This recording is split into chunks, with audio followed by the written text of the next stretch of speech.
Greetings and welcome to StuntHangar Video Hangouts. My name is Charles Carter and I'll be your host this evening. I want to extend to you my gratitude for you watching StuntHangar Video Hangouts. If you are watching this as a replay, I want you to know that I host these YouTube live streams every Monday and Friday evening starting at 6:45 p.m. Pacific Standard Time. So please make a note of this so you can watch or be part of the live stream. Plus, we have an after party following the live stream, which is sometimes better than the live stream portion. You must be a registered StuntHangar Forum member to find the link to be part of the live stream and the following after party. Here at StuntHangar Video Hangouts, we talk about building and flying model airplanes, sport flying, competition flying, and what you've been doing lately. To join our conversation, if you are already a member of StuntHangar Forum, you can find the link if you scroll down, to the section called At the Bench. Now, if you're not a member, please register at stunthangar.com/SMF. That's Smart Men Flying. You must place a space between your real first and last name when you register. You must also use a valid email address or Sparky. The proprietor of StuntHangar will not approve you. If you are inclined to not come in, just enjoy watching this on YouTube, wonderful, fantastic. Please enter your questions or comments in the chat box, and I'll do my best to make your comments a part of the show. Understand, sometimes I can't get a word in myself, but be patient.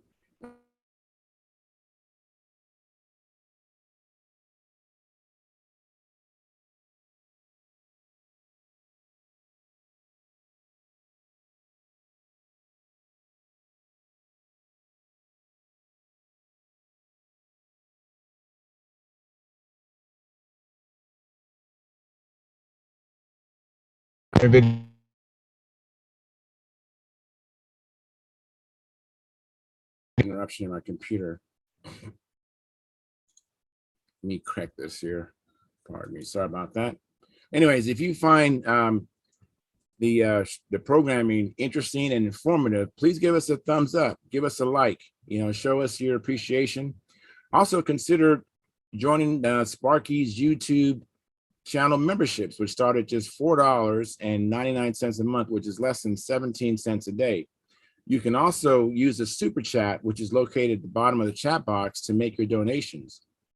You can only use the super chat donation feature during a live stream. So like I said, every Monday and Friday, 6:45 p.m. Pacific Standard Time, come in during that live stream and please make your donation and show your support, and then maybe come back later and watch the replay when it's more convenient. Okay, now your support helps offset some of the expenses of running StuntHangar, and with your memberships, you'll get special badges in the YouTube chat box. I'll be able to notice, and so will Sparky. And you get unlimited replay of member-only videos. And once a month, Sparky has a question and answer show for members only. This is, Sparky has been doing this for like 55 years. So you get a great chance for 17 cents a day to ask a truly an expert craftsman, builder, and flyer. So please take advantage of that. Now, if you want to get a comment to me, I'm only in Sparky's channel just Monday and Fridays. I don't really go into his channel besides then. So if you have a comment on how I can make the show better, please go to my YouTube channel, which is Flying Control Line Stunt.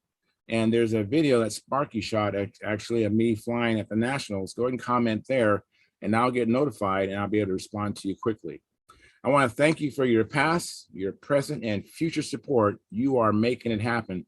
Please keep the conversations family room friendly. In other words, please don't use words or do things you wouldn't do around your children or your grandchildren. Without any further ado, I'm going to post a link at StuntHangar Forum so that you can come into the show and join us. Hopefully we'll have a great show. Let me get to the link here.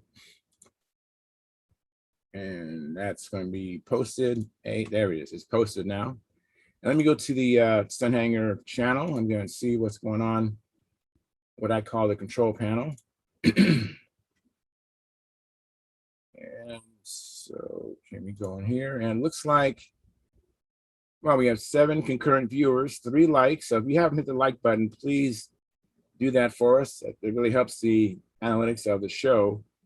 And looks like there's no one in the chat at this time. And let me see what's going on inside where I'm at. I have a couple of monitors here. What is going on? It looks like I can't even see myself. There we go. You know what? Looks like, am I streaming? Yeah, I'm streaming.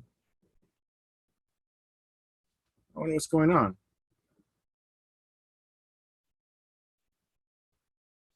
Anyways, here we go. Here's Michael Galley says, good evening, Charles. We're only seeing a black screen right now. Yeah, I just noticed that, Michael Galley. I don't understand what has happened. I saw some activity on my screen while I was doing my introduction, and you should be able to see me now. I see myself now. Michael Gale, will you tell me if you see me broadcasting? All right, great. Thank you, Michael Gale. I appreciate that. Well, hopefully we will have some friends come in and hopefully some new guests. That is always appreciated. Let me make another adjustment here. Let's see here. Where is this other setting? So pardon me real quick.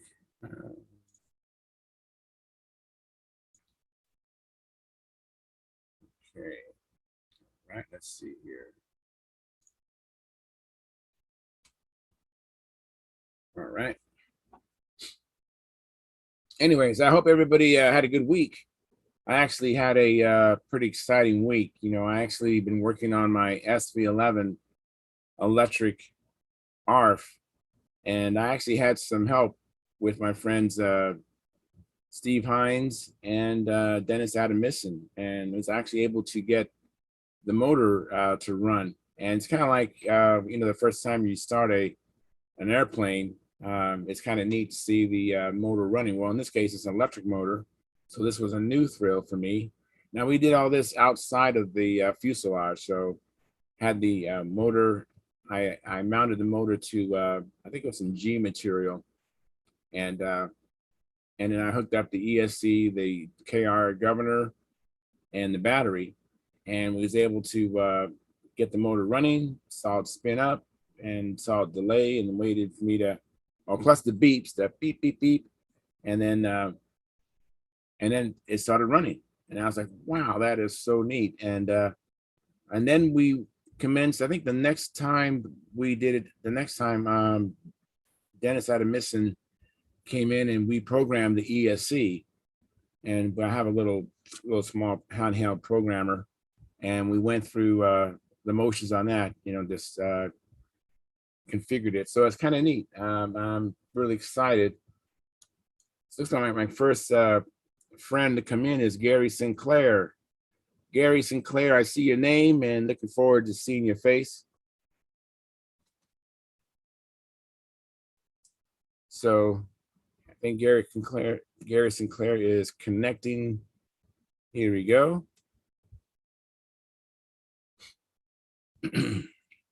Grab me a sip here. Gary, you're in the house. Yeah, we are.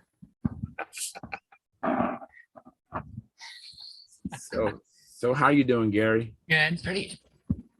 Great. What you been up to? I know a part of You know what I mean? I'm going to tell you.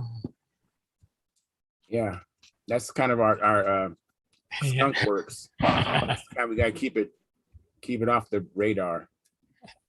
Yeah. Anyways, I went flying today.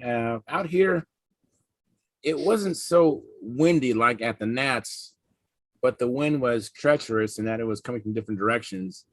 And even when I could tell when it was coming, where the wind was coming from, it just wasn't what I'd call clean wind.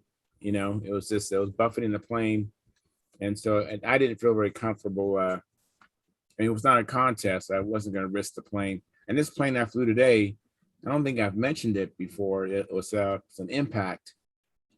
And so it's another plane I'm trying to see. I'm trying to determine, I think ultimately it might be the SV11, the electric one. Hopefully, I'm hoping to get a new wing I mean, the warp, the bow is pretty bad. I don't know if you saw it on the. I showed it when I was ironing the film down. I turned it to the viewers. You could see the bow in the wing, and the trailing edge is 1/2 inch tall and 1/4 inch thick. It's not something I really think I could really bend, even with heat.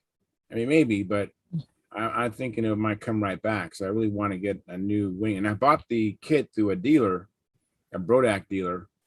And so I have to wait for those entities to work things out. So right now I'm kind of in limbo, you know. Yeah. But the one thing which is I'm really intrigued about is, you know, I go to Las Vegas for the Las Vegas Stunt Challenge. It's going to be at a different sea level. I don't know what the sea level is there in Las Vegas at the event. But either way, it's going to be a different run, I think, an engine run than what I have here, where if I go with an electric, I'll just be able to just speed up the motor or slow it down. That kind of intrigued me, that aspect, as opposed to having it all worked out here and go there, and it's a total different scenario, you know. You're taking the plane with you then? Oh, yeah, I'm going to be transporting the plane, yeah. You're driving then? Yeah. I think it's going to be about a 6-hour drive. Maybe 6.5, you know, having to stop for different reasons. It's not too bad. No, now I've driven that far for other cons. I've driven farther. When I go to Arizona, it's a much further drive. The Madeira, the state championship, is a little bit shorter. I'm a little bit longer than Las Vegas, which was a surprise to me. I just always thought that Las Vegas was much further away than the Golden State Stunt Championship in Madeira, California. So that's why I kind of, you know, didn't take Vegas. It wasn't a consideration. I thought it was even further, but it's not. So I'm looking forward to it. And I'm looking forward to some better flying weather. You know, once this heat goes away, then the wind will go away. You know, where now I think today was 92 degrees where I was flying. And they had the wind, you know, on top of that. And it was treacherous wind for me anyways, you know. But, you know, Bob Hunt has a contest this weekend. I got a call from Linhart Smith. You might not know him, but he called me. He got there today and saw Bob Hunt. And so I'm hoping to hear back from Monday. Hopefully we'll have a contest report from Bob Hunt. Who knows? If he's not too exhausted from being the CD, the contest director of that event. Do you remember what that contest is called? I think the name is kind of like I don't know. I forgot what the name of the contest is. Where's in Pennsylvania? Yeah, I think so. Yeah, because Bob is hosting it. Let me see if I can find the AMA magazine. Anybody who's an AMA member, they would have most likely this magazine. It's called Model Aviation. And usually they have a list of the contests, the sanctioned contests. Now this is August. I don't know if it's going to be in there. Let me see here. Sanctioned events. Maybe it's not in this issue. No, I don't see it. Probably is in I have a newer. this issue, maybe, Yeah, I have a newer one someplace. that I just got here. Well, let me. Yeah, it's got the girl on it.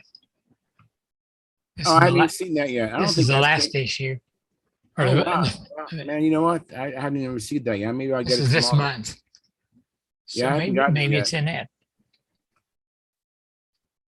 Was it back there where all the fly-ins are located and stuff? Yeah, in the back there. It looks like Mike Lonke has joined us in the chat box. And Jack Snavely says, hello all. And we have 9 concurrent viewers and 5 likes. And let me see here. Sanctioned events. I like it too. Hey, John, what's going on, man? Not much. How you doing? All right. Real happy today. You real happy today? Yeah. Wow, fantastic. Great. Yay. Got 2 packages from Brodak. You got two. Huh. Early Christmas, huh? Oh, yeah. Oh yeah, that's all right. Yeah, I was thinking about, there's just no way I'm going to be able to build and finish that airplane before the contest in November. Right. So I figured, well, I'd just compete on even keels with you guys. You're all flying ARFs. So I went and ordered and got an ARF. Oh, good for you. Which ARF did you order? SV11. And let me guess, is it electric? Nope. Okay. And I was going to ask next, was it green? No, it's blue. Good. 'Cause I have a green one. I know you do. Yeah. Yeah. And I wish I would have ordered another color besides green because one of the guys I fly with, he has a green one. So I might do something to make mine a little bit different. Yeah. Well, I don't know. I don't remember what color Mike's is. I don't know whether it's red or yellow. I don't remember. I don't think it was yellow. Now, do you think Mike's is an ARF? Mike has an ARF. He has an SV11. Okay, I just assumed it was an ARF built by someone else. So I thought. No, he built it on. He was building it, some of it on the hangar here. Okay. Yeah, I'm trying to find the StuntHangar video calendar. Who's in for October? I think it's your friend you just mentioned there, Bob Hunt, isn't it? I'm trying to find my calendar. I'm a little bit disorganized this evening. No, I guess not. Oh, it's Monkey and his son there. Oh, that's good. I mean, it is. These are heavy. Oh, very cool. That looks good. Yeah. What motor you gonna put in there? Let me guess. A stalker? Oh yeah. There you go. That's the only motor I'd put in there. I'm trying to determine whether it'd be if I can find it. My Stalker 61. I still haven't found that box with all my engines, and that's where the 61 is. But I do have a 51 rear exhaust sitting in the other box, so I might put a 51 in there. That 51 hauls that Pathfinder LE just fine. So runs a 13-inch 13.6 prop. So How long do you think it'll take you to put it together? well, it usually takes between 5 and 10 hours to put them together. So I expect to possibly have it done and be out flying it next weekend. Well, are you gonna do any modifications to it? I'm not sure what modifications are recommended. I don't know. It's recommended. I don't know. I know that with mine, I don't know how the IC one fuselage is, but the electric IC, the canopy. Robert up there in Canada, he made his so he can remove the canopy, take it off. Yeah, I saw that. You have access to the push rods. I like that idea. Well, I don't think I'll do that just because it'll add time to the build. Right. I know. It's something that it is. I was hoping Robert would come in, and I want to hook up with him again or see how he did it again. Yeah. Well, I'm thinking I'll probably. I've been told I need to look at the lead out, but I understand that Brodak went to great pains with the companies having built them for them to do them right. And for everything that I've seen, at least in the catalog, not the catalog, but the manual, it doesn't look bad at all. You know, they're using threaded rods with you're threading the rods and putting on what do you call them? Swivels. Ball links. Ball links, yeah. And that, so I don't know whether or not it has a corrected geometry flap horn on it, though. Is the flap horn straight up and down? You know, that's a good question. I have to look at it. I've been my preoccupation has been with the fuselage and the electronics. I mean, I did Yeah. iron down the covering the show before last, and that's when I discovered there was remember a that. bow. There's a bow in the wing, so I haven't. I don't know. That's a good question. I Talking about the SV, Yeah. yeah. I heard you say something about modification. John, the one thing, and Charles, that you're both going to want to do is beef up the wing saddle, glue some material to the wing saddle, because where that is, it's just light ply and balsa, and it's really, really thin. So it doesn't give a lot of good grab to the wing, after you cut the monocoat away. So I think I used some 3/8 maybe, or maybe even something smaller than that, and just kind of followed the contour of the saddle on each side. That makes sense. Yes. I remember even in the I think I even did it on the plug on the bottom too. Yeah. Just, something that sticks out, like maybe quarter of an inch or something like that, just to give it more to grab onto. Good idea. Good idea. Will Davis turned me on to that. He said that and the Vector both, it's just so thin right there. There's just not enough material to grab. How were the lead outs on yours? Mine were fine. I didn't bother changing them. How about your push rods? And do you know if push rod, what did I end up doing there? I think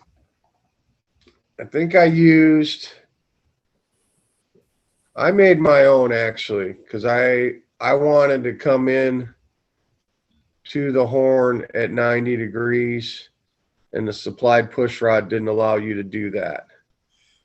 So I made my own so that it would come into the flap horn at 90, and then it left at 90. And then I think I had maybe just a tiny little dog leg on the elevator part so that it would come in 90. And all that is because, that's Joe Gilbert's school of thought. He's the one that taught me that. And so that's what I've started doing on my models.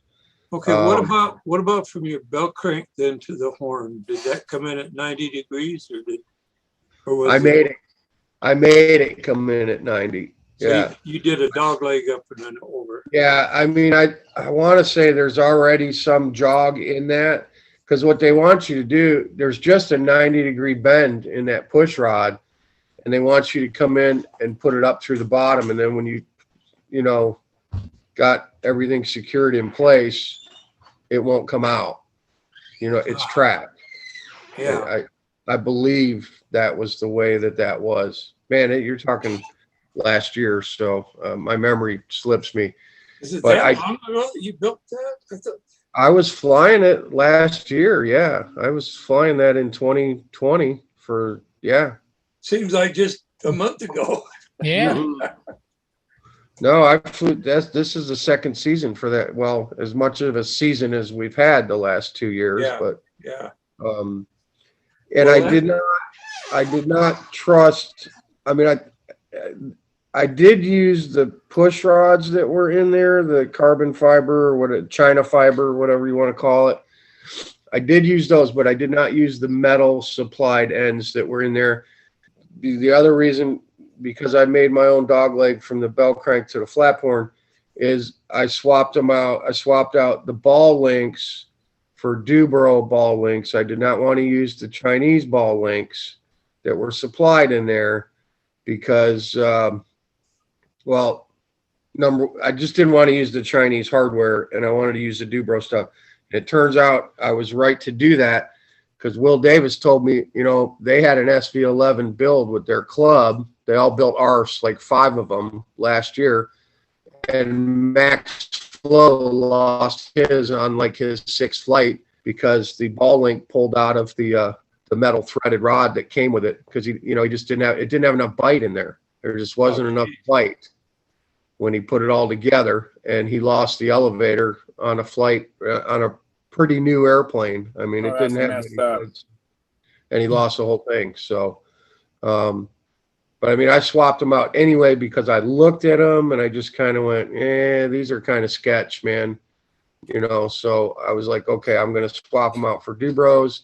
Of course, when you do that, you can't use the supplied hardware because it's metric stuff. It's not, you know, so I use 440 threaded rod that you can buy at the hardware store. Yeah. Piano wire with the thread on the end. So I did do a little bit of tinkering around in there. And well, I'm glad I talked to you on that because I would have just gone ahead and used the ones that come with, and that would have been bad. Yeah. And the way I made those push rods, I got a pretty good amount of the metal, you know, the piano wire push rod material into the carbon fiber rod. But I take my Dremel with the cutting disc and I put some chops in that rod. I just kind of rotate it around, and maybe every half inch, just put a little score in there. Yeah. So that the epoxy has something to bite to. Right. Okay, then I use epoxy to put it in there, 30-minute epoxy. And then I do JB weld where the metal meets the carbon fiber and smooth all that, you know, just like half inch, quarter inch overlap on each side. And so I made up the bell crank to the flap horn first, then the flap horn end to the elevator, and I left the elevator one for last. And boy, there's a lot of finagling there to figure that out. You know, I would tape it on there with some Gorilla tape, assemble everything, put the elevator in there, figure out if we had neutral or not. And then it would come out and I would move it a little bit, whichever way it had to go. And then once I had the flaps and elevator where I wanted them and the elevator was in the right place prior to gluing it in, then I was able to take the push rod out, mark it, and set it up. Because the only other thing you can do is cut a hatch in the back. I mean, once you've made the push rod, you've made the push rod, but you could still, you know, screw the ball link in and out if you wanted to, if you had a hatch in there.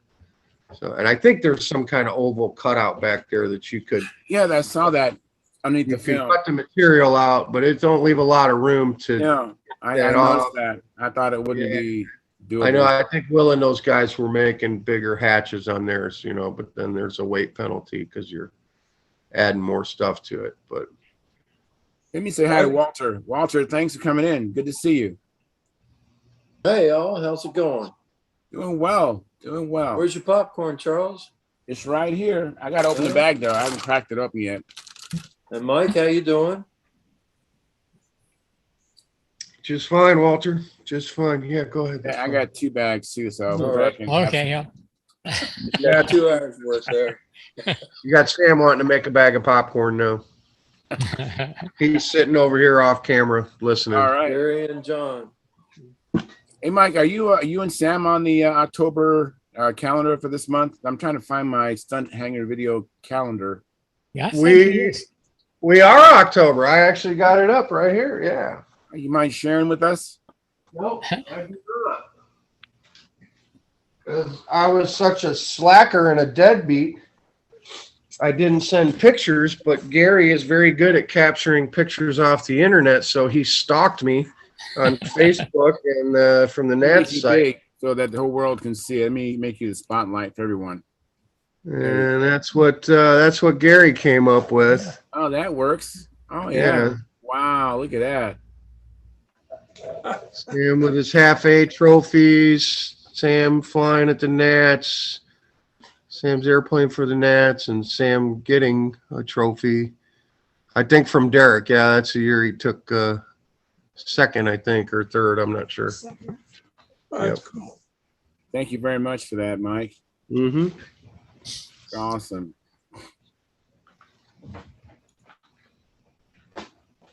Mike, Yeah, you notice I'm not in the picture. Mike, back to the SB11 for one more comment. Yeah. I've got a flap horn from Tom Morris, you know, double post, you know. Mm-hmm. So the what do they call again? I'm having a rough time with my memory tonight. for That's some fine. reason. Take your time. Well, you know, the push rod ends, the ball ends, Yeah. the ball ends fit right in there and you run a bolt right through them. Yeah. And that's pretty secure. I can't imagine, you know, even if the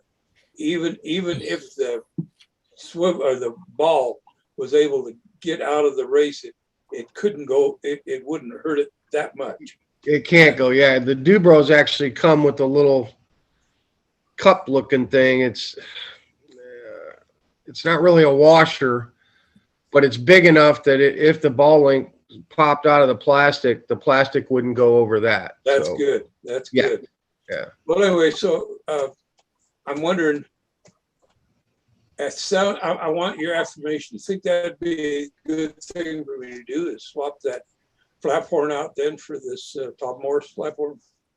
I used the flap horn that was supplied. I mean, I think I had to drill it to take a 440, you know, because it was, I think it was maybe 3 millimeter or something like that. I know it was too small for a 440, but I just ran a drill through it.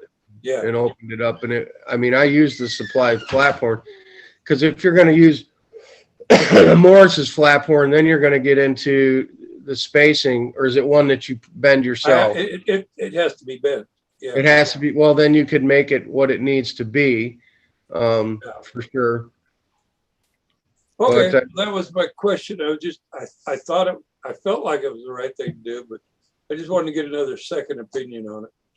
Yeah. It's also corrected, so it's going to be, they're coming from the flap horn, the bell crank to the flap horn will be 90 degrees. Yeah. And there's enough room in there to do it. I mean, there's plenty of room, even if you had a taller horn or one that was angled or something like that. There's plenty of room there to do it.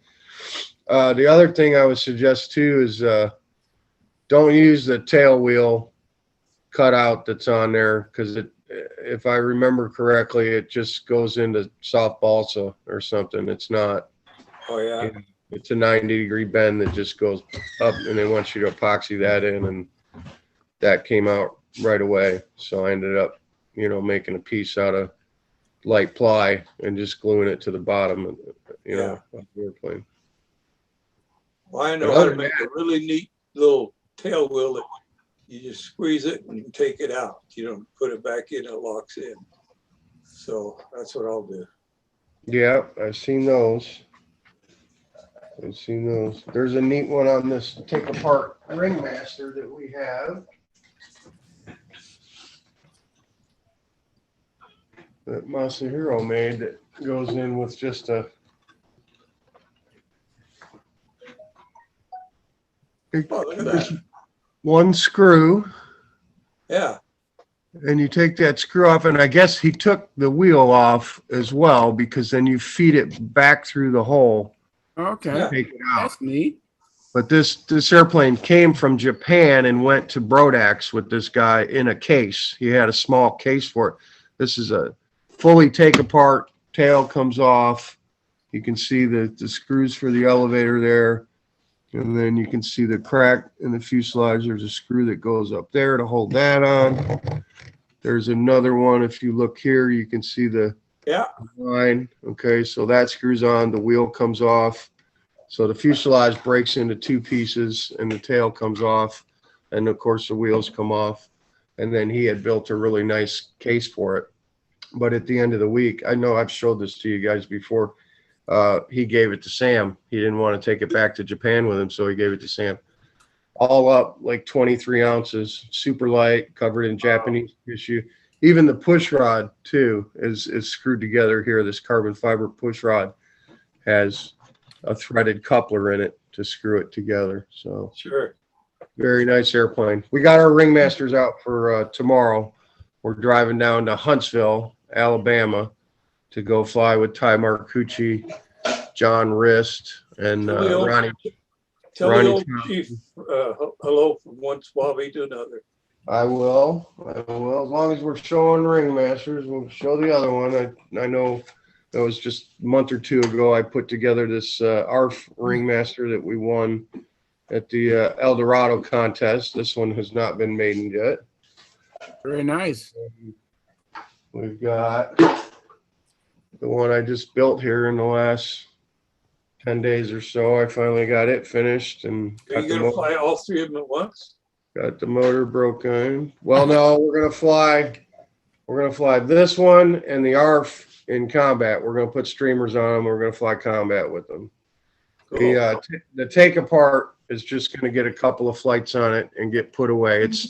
It's way too nice of an airplane, and we don't want to risk breaking it.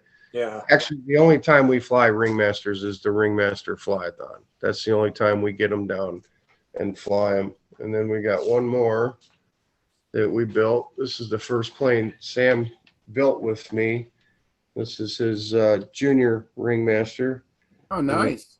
When he was, I think, 7 years old, we built this junior together. Cool. OS 15 on it.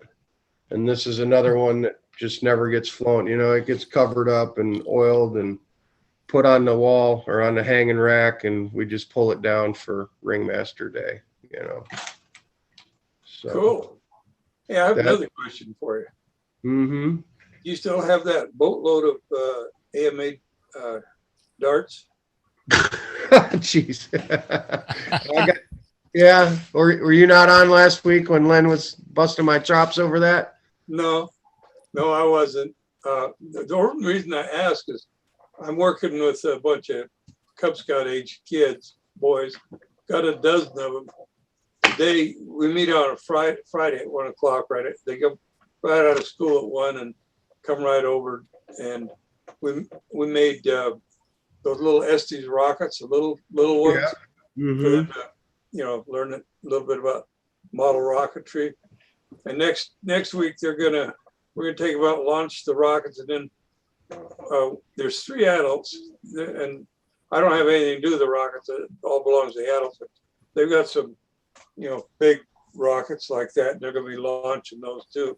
Then the kids are gonna take them fishing, and then somewhere down the line, I'd like to get them all.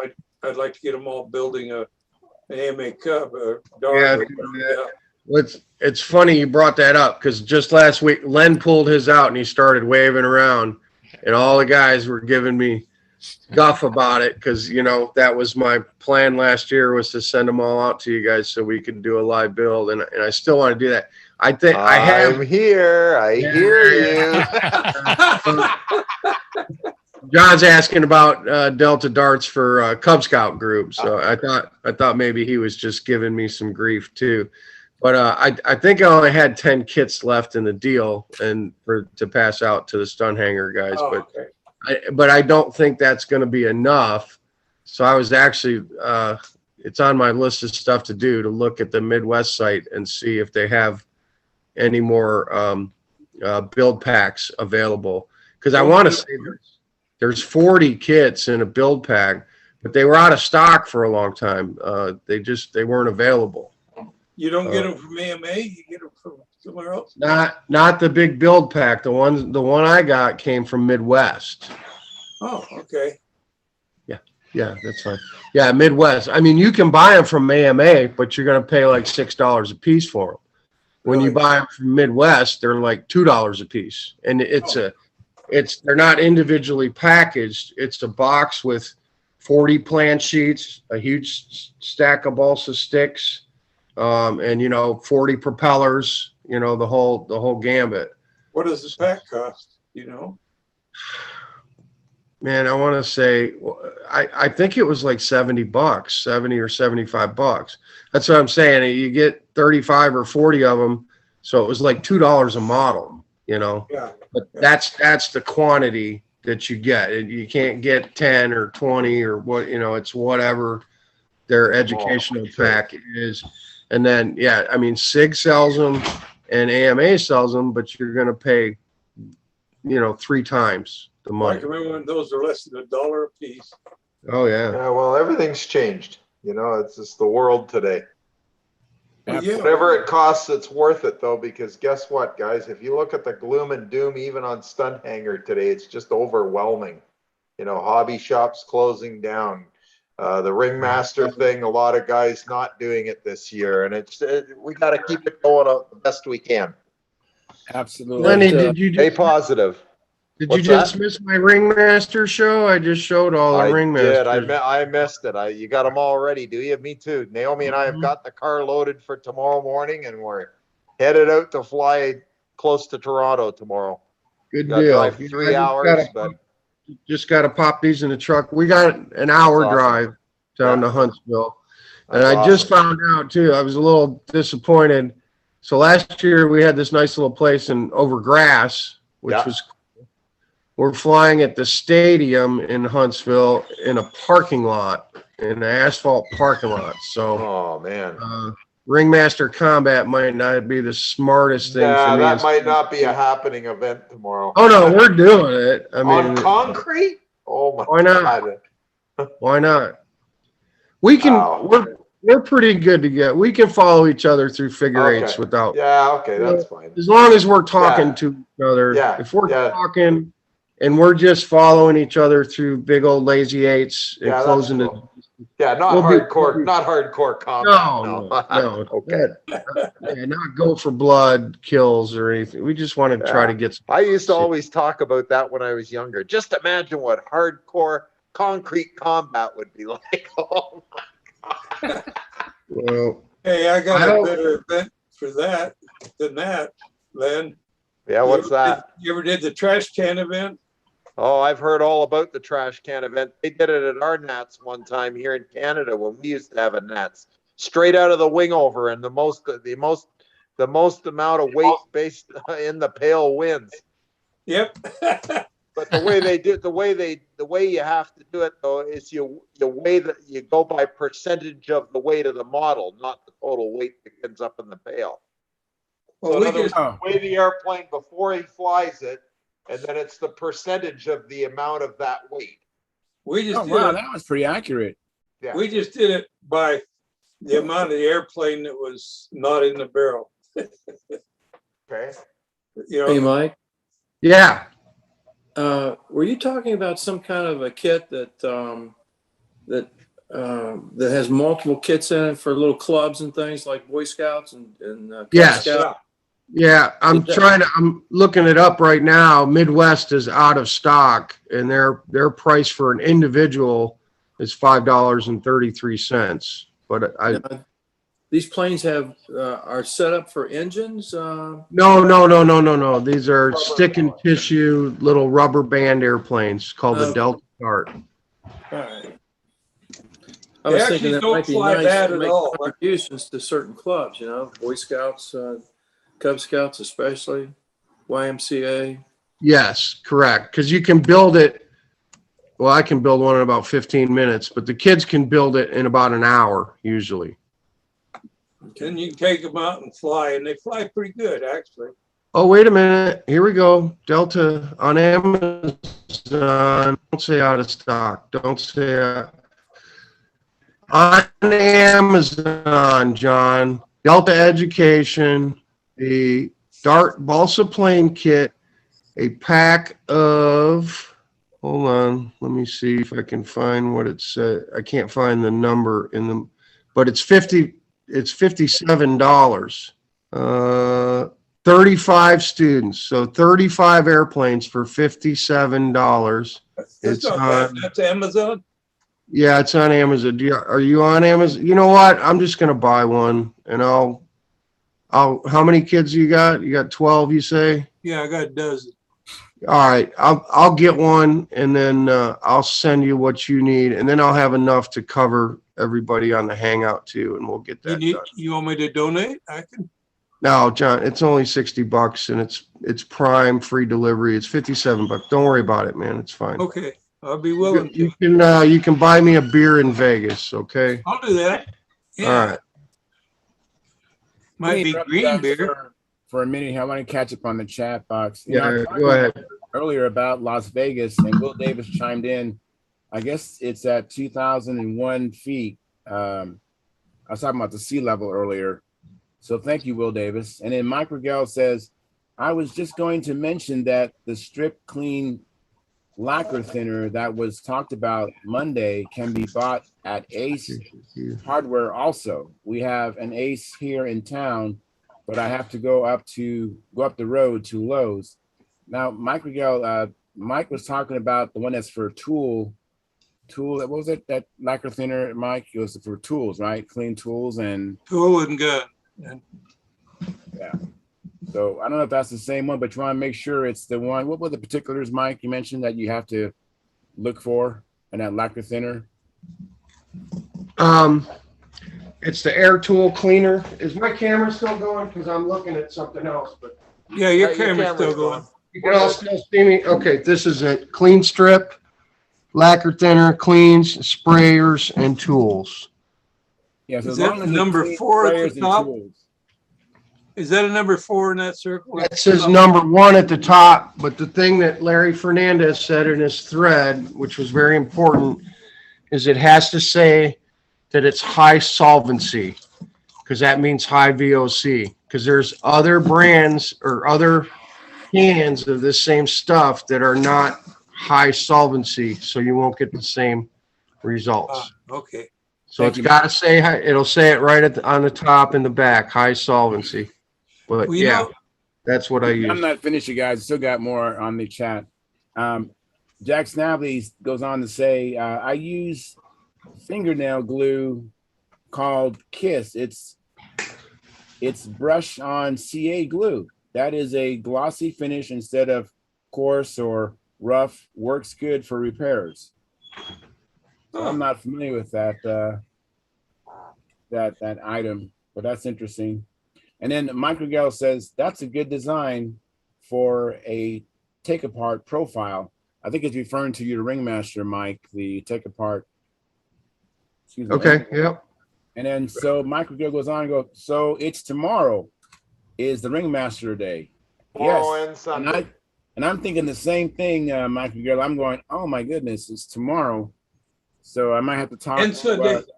and Sunday I might have to talk to Yeah, both days. my flying buddies and see if they want to go out to participate in the Ringmaster-thon. And that'd be include you, Carl, and my, as I have a Ringmaster we can fly, and I know Joe Mata has a Ringmaster as well, so maybe we can get some flights up. I know Sunday's off for you. That's a total deal breaker, but maybe Saturday, maybe tomorrow, if you're interested, Carl, we could participate in that Ringmaster-a-thon. I'm caught up, you guys. Thank you very much. If you have 2, Charles and Carl, you guys should tie streamers to them and go have some fun. Buy 2 up. Then they'll have no Ringmasters. Way to go. Way to go. Hey, Way to Tryon, go, thanks Mike. for coming in, Tryon. I tried. Well, the way my love's been going lately is best if everybody just stays out of the way from my circle and my pit area, because I have nothing but bad luck the last few times it went up. So Oh, that's too bad. Someone once told me it's not bad luck always, and sometimes it's bad choices. that's correct. And I had one of those today and last night. So Yeah, I hear you, buddy. I hear you. Do you want to tell us about it? yeah, but you're gonna laugh and think I'm an idiot, but I'll throw myself under the bus. I bought these 60-foot 018s already made up from Brodak. You know, the 7-strand. Yeah. Because I was given an aircraft with a size 40 CS motor on it, and I didn't have any 018 lines. But when I got them, they wrapped the eyelets, but they left a big outside loop where they crimp it. Yeah. So I got the idea to take some large fuel tubing and slide it over that, and then tie it real tight with dental floss, so they wouldn't come off and slide down the line.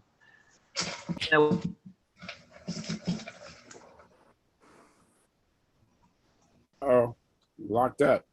We lost him. Now I'm dying to know what he was going to say.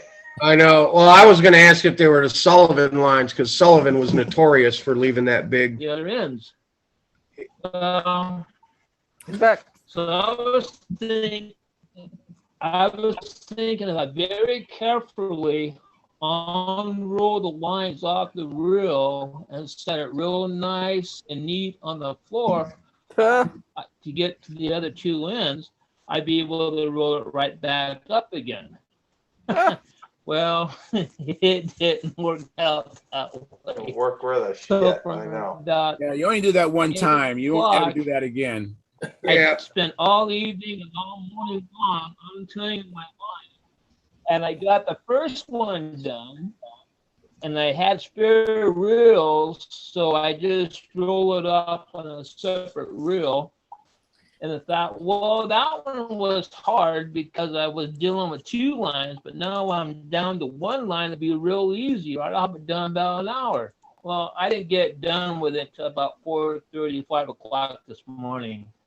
Oh my gosh. Those lines. So Yeah. going back to what Lynn said, it was just a bad choice. Just being stupid. I would have been inclined to just started scooping them And then I up. got back up and went out, flew with Charles and Joe this morning, and Mhm. I know, but I spent $30 on a set of lines, and plus I I Oh, understand. didn't that want to hurts. waste my That hurts. $30. Plus, I was pissed off because I was stupid for what I did. So I just dug down deep and got stubborn and just untangled them, and I did it without kinking the line. So That's pretty Well, that's good. good. anyway, that's my story. Paul, let me just holler at you for a second. Were those Sullivan lines or Brodak lines that you bought from Brodak? Sullivan. So Sullivan's notorious for that big loop. I always Yeah. just cut those. I always just cut them off and re-terminate them. Yeah. I don't even fool with that loop because you'll find. Did you measure them too? Because Sullivan's can be anywhere from 3 feet short to 4 feet long. Man, their quality control is horrible. But I got lucky. But these lines were pretty well even. Now they may be an 1/8, 16th of an inch off one way or the other, which to me it's not a big deal. But Yeah, but are they 60 foot? Did you measure them, or are they 63? I didn't. I would measure them because I've had I will. Sullivan 60-foot lines that were like 65 foot long Yeah. in the No, past. these weren't 65s because I would have known the You difference know. between a 65 I'd- and they I'd weren't still put 50. Oh, I will. I'd still put a tape on them. It's just, and then I got the plane out there, and whoever had the plane before me or the engine before me didn't have the two screws tightened on the back plate. One was loose. I got it tightened up, but I wanted to go tighten the other one and let bottom out, and the washers just sit there. And so I had to take the motor off the fuselage, check the other two, that are inboard, bolts in the back plate, and I'm, well, these two are loose. What about the other two? So I had to do a little bit of engine maintenance out in the field today, and just got it, added washers to the one, and the other two were tight, and then I put it back together, and by the time I got that done, and me staying up late this morning, and because how hot it was out here today, that I was able to get the motor started and get one flight in, which the plane flew well. And after that run up, and then the wind kicked up, and I was just done for the day. I just didn't have any more energy. And the reason we found the leak in the back plate, because I never ran this motor before, so we were doing the test run to get it started, and we couldn't get it started, and finally we got it started, and noticed fuel coming out of between the casing and the back plate. And so anyway, I accomplished what I wanted to do today. It was get the plane up in the air, run the motor, see how the plane flies, and I gotta add something. When he came in for a landing, Carl did such an awesome landing. That plane came down, and he was trying to land into the pits area, but like quarter of the circle, he was just gliding like 2 or 3 inches off the grass. Beautiful. It's a combat plane with a fuselage, but he was just flying so nice. His landing was awesome. So I had to let people know he can definitely land that plane. That Well, one of the best that's planes I've ever seen yeah, do well, that's because I had two things of my favorite. One, it was a well balanced plane, and two, the wind was just blowing hard enough to keep the plane in the air, but not too hard, what was distorting the aerodynamics of the plane, and it just came in on a glide. He did good. I got We I have a have a we question. have we have a sure. I have a question in the chat box. I'm sorry, excuse me. They're asking, excuse me, Mike Regell is asking, why do they call it Ringmaster Day? Is it an anniversary of the design? I don't know if it's an anniversary. It's just, I looked it up today. This is the 14th annual. So it Ringmaster Flyathon, yes. started in 2007. Somebody just had John Crowley, I think, is the guy who started it. And just had the idea to have a flyathon and see how many people could put up flights all around the world on the same weekend.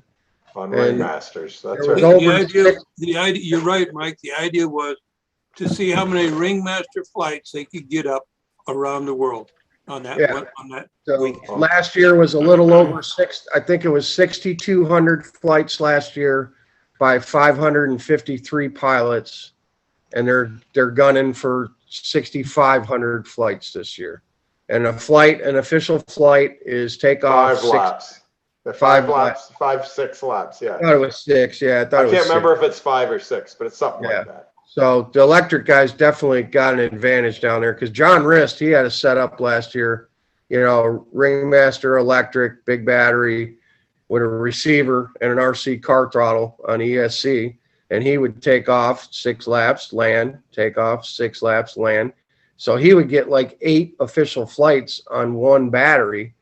And that's what Will Davis and the Carolina boys are doing this year. They're all doing the same thing. Mike Stinson up in Indiana, the Skyliners are having their flyathon tomorrow, and that's what Mike rigged up, the same thing, just so they can maximize the number of flights that they can get. We used to Hey, do that. John? Go ahead. Yeah, Yeah, just real quick. I got those ordered. They'll be here Sunday. So it says 2-day shipping. They'll be here Sunday. I'll get them out to you early next week. You can PM me your address either on StuntHangar or through Facebook Messenger. got it. So you need 12. I'll send you like 15 or something like that. Thank you. That would be great. So I you- appreciate so you that. got I got 12 little Yeah, boys just that'll be tickled to death. So Just make sure I think it takes 7 sticks of balsa to build the airplane if they make the cuts the right way. They can't take one stick and just cut it right in the middle to make the shortest, you know what I mean? That's key. I found that out when we did our build with our Cub Scouts, was you got to supervise them on making their cuts so they don't waste the balsa material. Otherwise you'll be short. You'll end up short. I'm sure you got a big stash of 132nd laying around anyway. I do. Yeah. So you got enough. Yeah. All No, they'll enjoy it. I think what'll impress them the most is how well they fly when we go outside to fly them, They do. And you know what? I'm gonna take a baggie and give you a big glob of silicone too for lubing the motors. Oh, cool. So I was looking on free flight sites. I'm sorry, I know this isn't control line, but it's airplane stuff. I was looking on free flight sites for like the best lube because nobody seems to sell nitroglycerin anymore or not nitroglycerin, glycerin for lubing motors. So they're all using this DuPont silicone. And the free flight sites, man, they whack you like $6 for just this tiny little, when you go to the auto parts store to get anti-seize, you get it in a little tiny bottle. They were getting like $5-6 for just this little thing. So I just looked it up on DuPont and I was able to get, a big old giant toothpaste size thing of it for like $11. So I got plenty of that. I'll squeeze some into a baggie for you, and then you'll have something to lube the motor. Because if you don't lube the motors, they're going to be breaking rubber bands, and then they don't have rubber bands, they can't fly them. So Yeah. All right. I got to put some tail weight on a couple of these airplanes. You should have seen them building those rockets today. Oh, I can imagine. I can imagine.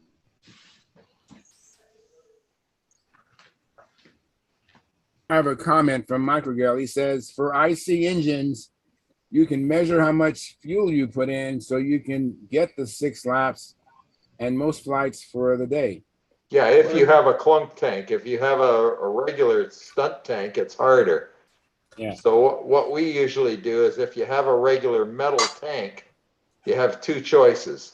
We either put in just a little bit of fuel and then hold the airplane kind of on an angle. So when you get it started, you keep the fuel at the draw and then just launch it right like that. Or the other option is just fill just to a little above half the tank and go. I was going to say earlier, I was going to say that we used to try to see how many flights we could get in on Ringmaster weekend. We'd be pushing for as many as we could Saturday and Sunday. But then everybody started trying to figure out ways to make it more slimline, trim it down so you could, get exactly 5 or 6 laps and get the next guy out there ready to go and just go like that all the time. It kind of took the fun out of it for us. So we just go out and fly them and enjoy the day. We don't worry about how many so much anymore. I'm with you, Len. I just got tired of seeing everybody running in and out of the circle, trying to get as many flights as you can.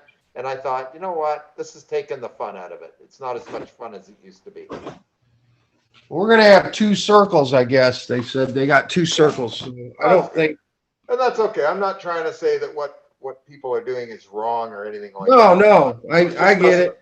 It just doesn't work for me. I look at it and go, you know what? I want to have fun, and I don't have fun spending my whole day scrambling trying to get every flight we can. I just don't. I'm with you. It's a no pressure, fun day. Yeah, exactly. And we're going to try to make it a little more fun by cutting some streamers. For sure. I don't care if you cut some streamers or break some balloons. Or the other thing we used to do sometimes is we'd fly 3 or 4 in a circle at a time. That was always kind of fun. Or even 5. At one point, we had 5 guys in the circle. Counts for 5 flights in the same amount of time. I'm looking forward to seeing Ty Marcucci because when I spoke to him on Tuesday or Wednesday, he was like, "You need any motors? You need any kits? I got a whole bunch of stuff I need to get rid of. I need to sell." And I was like, "Well, maybe." And I was like, why are you getting rid of stuff? He's like, "Mike, I'm 80 years old. I just can't fly and do it all. Can't do it all. That's right. Can't fly and build like I used to. And I got all this stuff." So he started rattling off a few things. I was like, well, throw a bunch of stuff in the trunk. I'll bring some dead presidents down there with me and see what we can. Exactly. Oh, that's funny. Or I'll bring my wife's checkbook. That's what I'll do. There you go. Now you're talking. Even better, right? Yeah, you're darn right. Ty's bringing a semi down probably now that he's heard that. No, I don't think so. I don't think so. Good night, all. Got to go to work tomorrow. Good All night. right. Thank you for coming in, Walter, Walter. have you got anything to show us? You worked on anything or finished anything that you want to share? Been inverted 2 or 3 times here this last week, and Oh, so your airplane is flying now. The last time I saw you, you were still building it. no, we've flown it quite a few times. Still staying fairly conservative, and still trying to keep from getting real dizzy. So that's if we can get past that, then I think we're in pretty good shape. But we've been inside, outside, inverted, so it's starting to come back a little bit. And Awesome. so I got a story to tell you guys. All right. First time I went to the Nats, Mike was there. Of course, he stepped right in and helped out. He says, Walter, he says, you happened? need Your to voice, look at, the there's audio went something away. loose on your airplane. There he is. Yeah. Well, when the plane finally stopped and I got to look at it, if it had gone 2 more screws, the whole engine would have fallen off. So we have definitely come a long way since since those days. But I think that was kind of funny. And anyway, I was super impressed with the size of your cojones for not having flown in so many years, and you went out there and you went for it, man. And boy, you did that Yeah. first outside loop, and Sam and I were like, he's got it. No, yeah. And it I been think like that first out- 40 years since you flew or something. How long was it? I was only about 20 years old when I was flying with some guy in college, but I'm 71 now. But Oh my God. I think that first outside loop was the auger into the ground, though. So anyway, it was a wonderful experience, and I encourage everybody to go to that. And wonderful guys. But anyway, we're building a lot, and the grandchildren are getting airplanes for Christmas, and so somebody's going to pick up the sport. Yeah. What kind of planes are you putting the grandkids on? I've got a profile Nobler, and I'm putting it together for them. He brought it back to me. He said he didn't have time, so I'm putting it together for him. What size? Regular size. It's using I'm putting a 40 on it. Do you have a 40 for it? Yep. Mm-hmm. Okay, I'll send you one if you need one. That's what was going to be. And I've got one, and the other son's got a Ringmaster, and so I bought 40s for them. I probably need smaller engines, around the 25 size. 25. It's better, yeah. Yeah. But the LA or the FP will work perfect on it. Mm-hmm. So anyway, they've all got planes. They're all getting ready to start building for the winter time, and so we're excited about that. And how old are your grandkids? How old are these kids that are going to be flying? 8 and 6, right? So it's a good year to start getting some experience. However, I think maybe an 049 might be a little bit more practical for that. For 8 and 6, yes. Yeah, they bounce. They bounce on the grass. And if you really, and if you want it to really bounce, a little easier on the pocketbook, John. Yeah, if you want it to really bounce, build an airplane out of coroplast. Right here. If you really want them to just go have fun like that. And not blow anything up or be worried about breaking anything or anything like that, you build one of these Osborne platters. I can turn you on to the plans, to the link for the plans, and you can do either, one of these backplate mounted 049s with an external tank. We like big tanks and like to fly for a long time. Or you can do, a Baby Bee or a Golden Bee that has a tank right on the motor. Cool. You can build this in about a day. You spray it, Krylon, just rattle can spray it. You fly it on like 25, maybe 30 foot lines. It's got so much offset in the motor that it'll hang out on the lines. It'll stay out there. You put a bunch of rudder offset too. Mm-hmm. And they can crash this over and over and over and over, and they won't break it. I mean, you'll be running around the circle with your starting battery, flipping it and sending it back in the air. But what it does, it gives them a pretty good feel of up and down on a handle before you turn them loose on a 40 size Nobler and try to teach them. Yeah.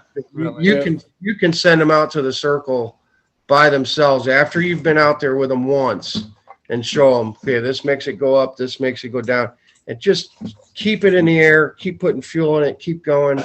And in a day, they'll be flying this flattened level and they won't have any trouble. I think that's the best way of doing it. I agree. Oh, for sure. Walter, do we have each other's contact information? Yes, sir. Okay. Email me or text me, and I will send you the links to the website for building these. You can build, you don't need to have coroplast either. This one's actually foam board. This is Dollar Tree foam board. So it's, for $1, you get a sheet of foam board and you can build one airplane on it. And this is paint sticks. These are paint. Awesome. What a brainstorm. Yeah, you get them free from Home Depot, man. Paint stick on the top, paint stick on the bottom. You just do a simple plywood firewall on there. Friggin' outstanding. I love it. Half-A bell cranks, which, Walter, if you need any of these, I can send you some half-A bell cranks. I got a whole bag of them in there. mounted to the paint sticks. I can even find you a half A handle, make you up a set of lines, and you know, whatever you need, man, to help these kids get Not going. only is this a great hobby, but it's great camaraderie. So thank you. Yeah. If I can ship this, You got if I that could right. ship this People without are- it getting broken, I'd send it to you. The people are half the reason most of us are in this. You know, if we were really smart, what we would be doing is kitting those and selling the bloody things. They're so simple. Like, it doesn't get any easier than that, Yeah. or cheaper. And the other thing is they can help you build this thing too. Like I said, you cut it out of foam board, you cut a couple of paint sticks, you know, Exactly. make up a push rod, put an 049 on it. Bob's your uncle, man. I guarantee there's 8-year-olds that could build that whole airplane if they were shown Absolutely. once, for sure. Absolutely. I'm going to review that a little bit for the 8-year-olds, but I think I wanted to get a little bit larger planes for my 40-year-old sons. Hopefully they would get addicted enough to pass that down a little bit. But you know, the best way to teach somebody is on those 049s, gives you confidence, and and you don't have a lot invested in it because you know they're going to auger it in. So When you're gonna fly, when you're gonna learn to fly, I don't care how old you are, if you learn to fly on that, and then you get a real airplane, and what a difference. Yeah. Right. Exactly. But it'll give them, it'll be a big confidence booster because they can see the airplane crash and it's not hurt. You'll be able to walk right over and start it up again. There's nothing worse than you building this big, beautiful Nobler and you go out there and try to teach them and it crashes and it's destroyed. You know, they need to have some confidence boosting stuff happen before, and fun too. It's fun. Fun is amazing. Yes. You guys will you'll be yucking it up and they'll be going, oh, I did a loop, you know, by an accident, they're going to loop it or something. And they'll all be cackling and just having a big time. So Well, if you're interested, your older sons will probably be trying to take them away from their sons because they'll be having so much fun with it. I agree. Exactly. yeah. So if you're interested in that, Walter, just reach out to me and we'll get all that information to you. Thank you, Mike. You're Hey, welcome. good night, all. I got to work. Hey, good night, Walter. Thanks for coming in. Hey, Yeah, take Charles. care, Walter. Hey, Steve, thanks for coming in. Appreciate it. Hey, Steve. No, I'm not Steve. I'm just Jeez. curious if we Who have let him any in? audience who are attending the Before the Snow Flies contest that Bob Hunt is hosting. I wonder if anybody in the audience is out there. If you are, maybe chime in on the chat box and tell us you're there at the contest, or maybe even come on in. If you're in a hotel and you have decent Wi-Fi, you know, the link is at the bench at StuntHangar.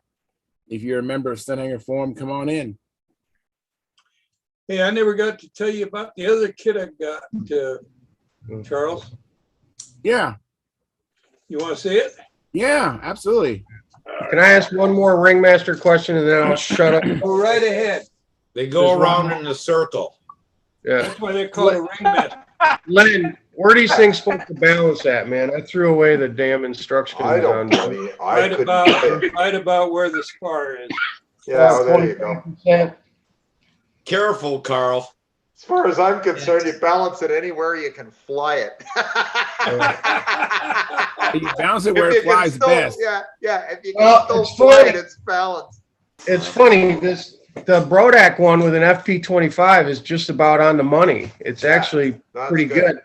But It'll the be- one I They built fly good. is the Royal 25. It's nose heavy because that's a ball bearing motor. It's a Yeah, dual. for sure. bearing motor, so. That'll fly my good. Those are. I'll tell fly you good. what, the nose heavy one will fly better. It'll fly Unless smoother, you not added better. a big ass horn or did something with the throw. I got a big horn. That thing stall like crap. I just remembered something, Mike. I gave you some bad advice. The spar is not where you want to balance. You want to balance it about 19% of the mean average chord. All So right. go to the mid span, midway out the wing, measure the distance there, and then take 19% of that. Take Oh, 19 yeah. The that's Brodak way far back. The Brodak one has a traditional ringmaster spar, which is like way back here. Yeah, But I thought something was interesting. I don't remember if you remember from the bare bones. The Estes one has a top spar and a bottom spar right here. That's not the S1. No, I know it's not the S1. It's the Estes one. No. The S1 Ringmaster. That was the kit number. I understand, John. This one was produced by the Estes Corporation when they bought Sterling. Right, and it's not legal for old time stuff. I understand that too. I was just pointing out that this one had a top and bottom spar, which I think is a better wing construction. Yes. Than the original S1. Yes, absolutely. Yeah. But if you wanted about 18 or 19% of the mean average chord, the mean average chord is in the middle of that wing. So you just measure that, multiply it by 0.19, and that'll give you the dimension to how far back from the leading edge it has to be. Well, one's getting a 1/4 ounce, the other's getting a 1/2 ounce, because I think that's right. Well, the nose heavy ones always fly. Tail heavy ones fly maybe once. Yeah. Unless you're really good. And nose heavy will fly over and over again. Well, they're not going to be tail heavy with adding a 1/4 on this one and a 1/2 on the other one. They're still going to be nose heavy. I grab the wing tips a couple inches from the front. It's close enough. There you go. Oh, here's the kit I got today. Let me make you big, John. Just a second. Let me make you Big John. I won't talk about ringmasters again. Ooh, is that a United? Oh, Legacy 40. Legacy 40. Ooh, nice. I worked with Brickhouse on the design of the Legacy. We designed it over the telephone. And the 40 Walter, was it Walt? No. He's the guy. I think he's the guy that has that garage full, or the barn building full of airplanes. Walter Hicks? No, not Walter Hicks. That Mike has mentioned several times being at his house. Anyway, he got the plans from me, and he shrunk it down to the 40 size, and then wrote a kit of the 40 size. I have the 60 size already, but I wanted a 40 size. And if I make it IC, I'll use a Stalker 40. If I go electric, well, that'll be a whole other thing. But I have time to make that decision. Anyway, it's a nice kit. It's a nice flying airplane. It's a fun build, and it's just the right size to put in my car. Very nice. That looks good. I've never even seen a Legacy fly. I've seen one that was built, a Legacy. My friend Mike Mulligan, who moved to Texas, he built a Legacy, but I never got a chance to see it. He had a Super Tiger 60 in it, and looked really nice. I got one up there built by Ron Waldron. He gave it to Sam last year at King Orange. It's an electric version. It's a good flyer. I showed it to you guys last fall, I guess, is when we got it. Yeah. And it's pretty light. It's a good build, and it's light. I need to get an electric setup for it. Hey, You Mike, got there, Steve. Let me make you big, Steve. on this Ringmaster, it balances, this is on a Brodak, about a 1/4 inch behind the back of the leading edge. That's a little nose heavy, but That's pretty far forward. We kept moving it forward. oh, did you? Oh yeah. And we did this. We doubled the length of, Put a long horn on it. because it still will stall if you're not careful. When we were when we were kids flying those things, we used the stock controls. And we thought, boy, this thing will really turn. Look at that elevator that's straight up and down, 90 degrees. I remember that. Turn inside out. Yeah, we thought that was what you need, a 45-degree deflection. Absolutely. And it just stall. You see it go around a loop. Steve, I always use the Dubro RC horns. Let me make you big, Mike. Just 1 second. Yeah, that's what I Well, I've heard it this way. Oh yeah, see that's Yeah. that's Yeah, I long. got it. Yeah, I got a big longhorn on there. I didn't think that kit already had that piece of wood on there. No, I threw that out as soon as I got it. that was the first thing that went in the garbage. But yeah, I mean, and that thing will still turn on a dime. And I swapped out the original push rod and made a carbon fiber push rod for it. Good deal. Oh, nice. Yeah, Joe Mata and I built one together, and it was a good flying plane. Just ask Joe Gilbert about him. Yeah, yeah. no kidding. Absolutely. Well, I'll tell you what, this one here, and man, I said I wasn't gonna talk about ringmasters anymore, but this one here that Mr. Hiki. Masahiro Matsui gave to Sam, he flew this all week at Brodax in every event that he flew. He brought one airplane. So he flew this in classic. I guess it's classic legal because it's old enough, right? Yeah. And he flew this in PA as well. And I think this airplane is pretty on par with Joe Gilbert's Ringmaster, to be honest with you. Probably, yeah. Yeah. Yeah. That'll go into old time, won't it? Yes. Hey, Mike, Just one. I just came back from the car. I checked my best flying ringmaster and I'm balancing an inch from the front of the leading edge. Yeah, it's about the same. From the That's front? Really? From the very front of the leading edge, 1 inch back. Wow. Okay. Yeah, that's where I said, I don't know how big that piece of balsa wood is on there.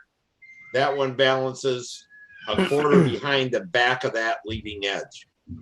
Yeah, that's about So that's right. about an inch and a quarter, somewhere in there. Yeah, so that's pretty much where you want to be. And I still think it flies like crap. Samantha says it's the best flying ringmaster she ever flew, but says nothing for normal people. You got you guys that are experts or advanced and all that kind of stuff. Yeah, you might be able to fly it, but for anyone else, them things fly like crap.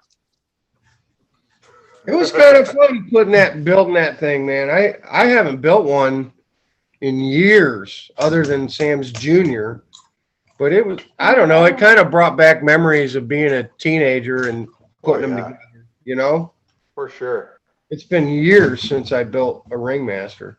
Another one I want to do is a Twister. That was another airplane that when I was a teenager, I built 2 or 3 of those, just box stock Twisters with Fox 35s. But, when I was 14, 15, 16, I built like 3 of those and I got a couple of tickets up there. That was the best flying airplane as a kid that I ever had, by far. By far. Fox Without the 35 mods or any of the stuff, just box stock with a Fox 35. Beautiful flying airplane. Yeah. I mean, for the time, and it did fly good. Now my plane was the Magician. I love the Magician. I built 2 of those as a kid. And they were set up well. They were good too. I had both. One Magician that Dad started in the early 70s and never finished. It was all framed up, hanging from the garage ceiling. And after he died in 1985, I finished it and put one of our old Foxes on it. And I had that airplane for about 20 years. Wow. I don't think I crashed it and totally totaled it till after 2003, 2004. It made the trip to Tennessee. It made it down here with me. So that's awesome. Yeah, I wish I still had it. I built this Junior. And Let me then make it brought big, back Steve, memories hang of on. building airplanes that flew like crap when I was a kid. They need a lot of tail weight. Oh my God, that thing flies like.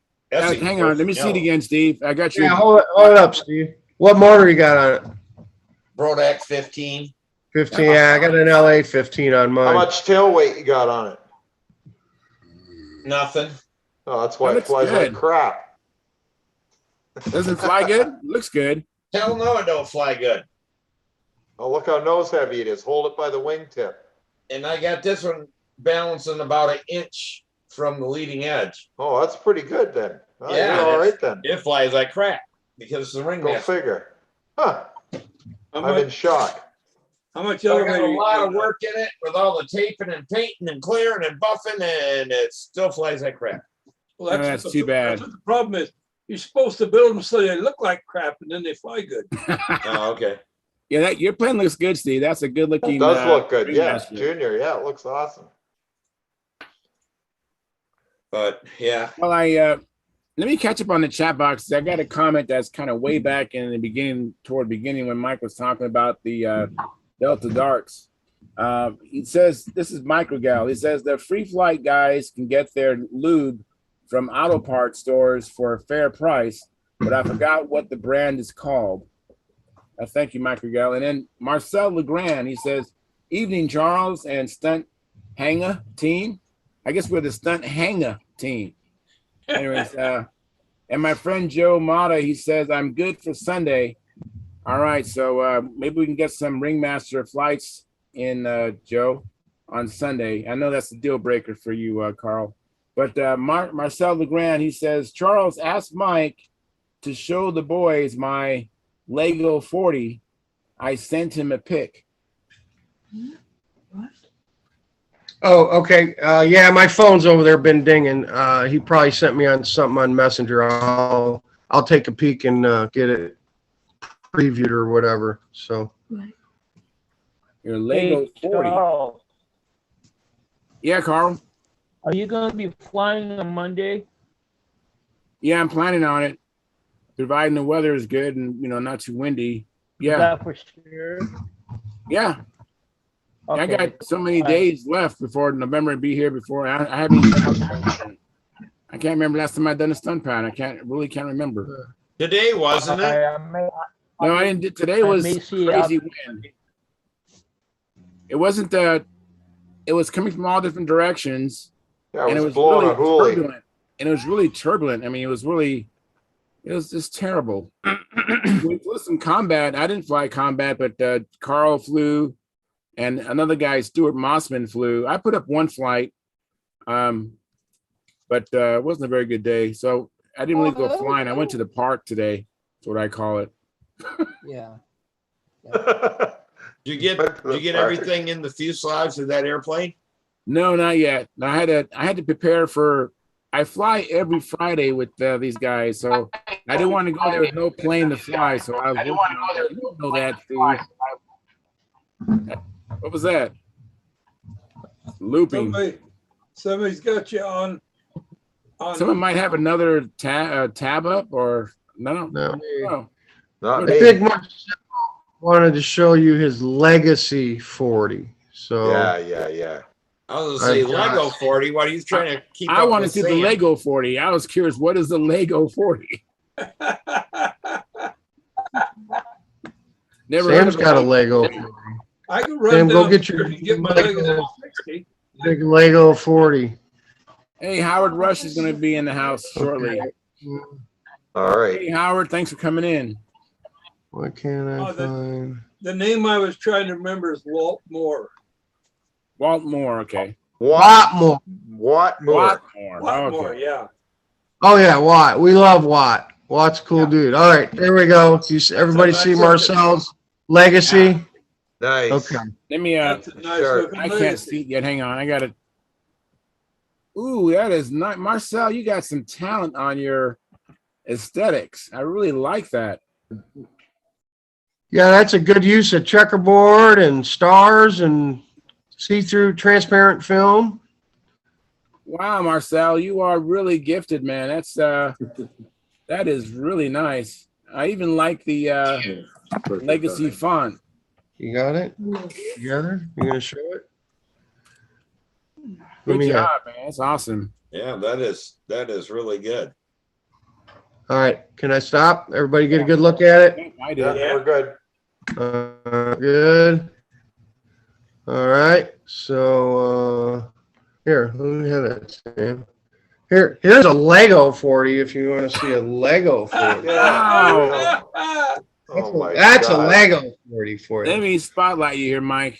Is that Now, glued together? this one has been it's got a little damage to it, and the rudder's gone, and the elevator's gone. But Sam Lego. builds this stuff all the time, and this is a small one. he builds giant ones with working bell cranks and push rods, and he strings to them and swings them around the front yard. And then I get 800 Legos all in my grass when I go to mow the grass.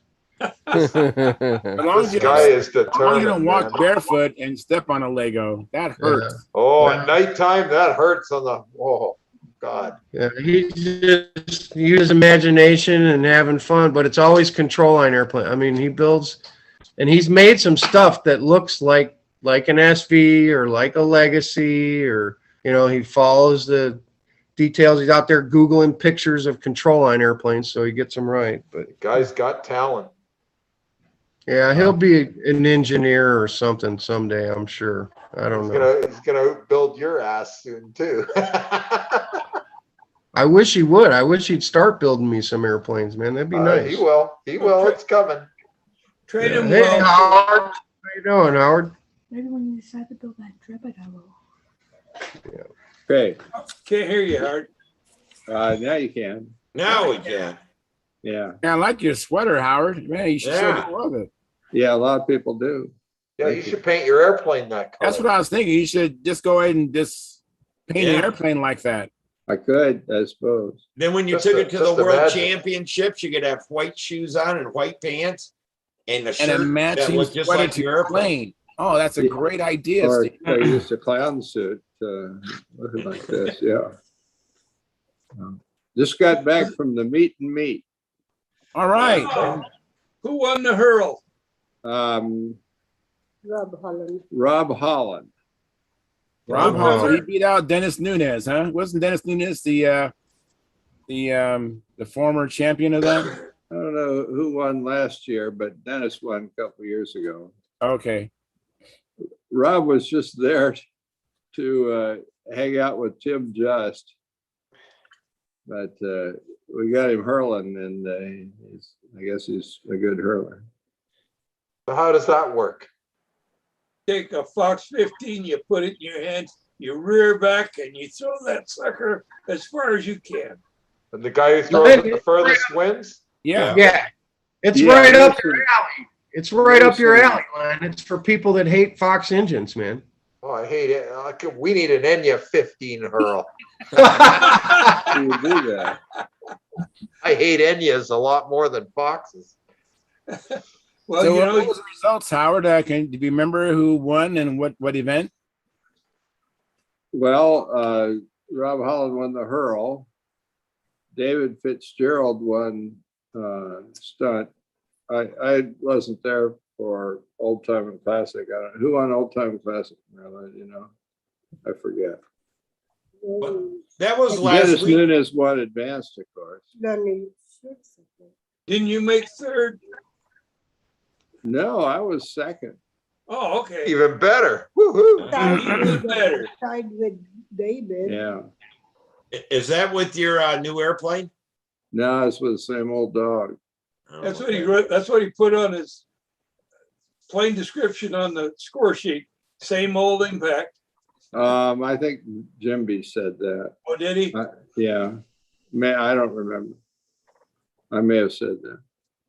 Good job, You said Howard. Dennis Nunez Thank won advance. I thought he moved up to an expert. No, he won't. He'll never do that. He's Well, I stuck saw in some- advance. I saw some scores in advance that looked like he should have been expert. Yeah. Well, Well, that's for that set of judges for that particular day. Scores aren't really. Well, I that's don't- true. They don't That's mean true. much.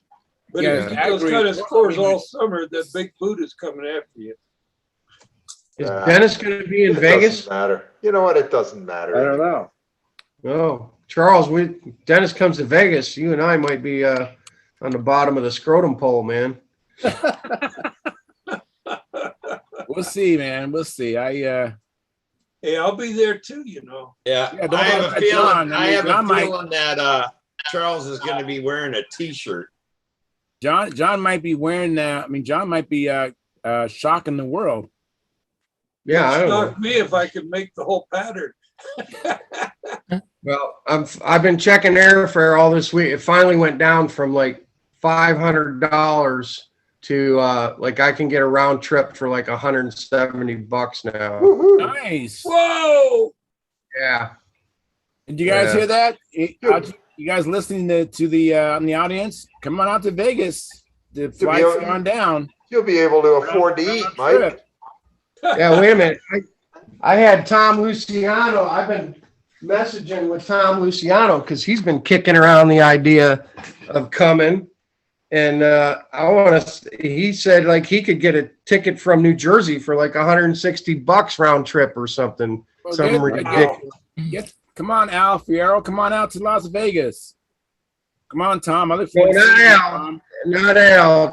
Tom Luciano. Yeah, Luciano. I know. Yeah. I heard you. I was just encouraging Al. Oh, okay. Yeah, But I look forward to seeing Tom. I haven't seen Tom since the Nats, so. Yeah, Tom says 165 round trip for me. You know, I was like, haha, I'm sucking you in, man. You're going to this contest. Yeah, we just changed the name from Las Vegas Stunt Challenge to Las Vegas StuntHangar Challenge. Yeah, there you go. There you go. Well, I'm kind of glad I went to the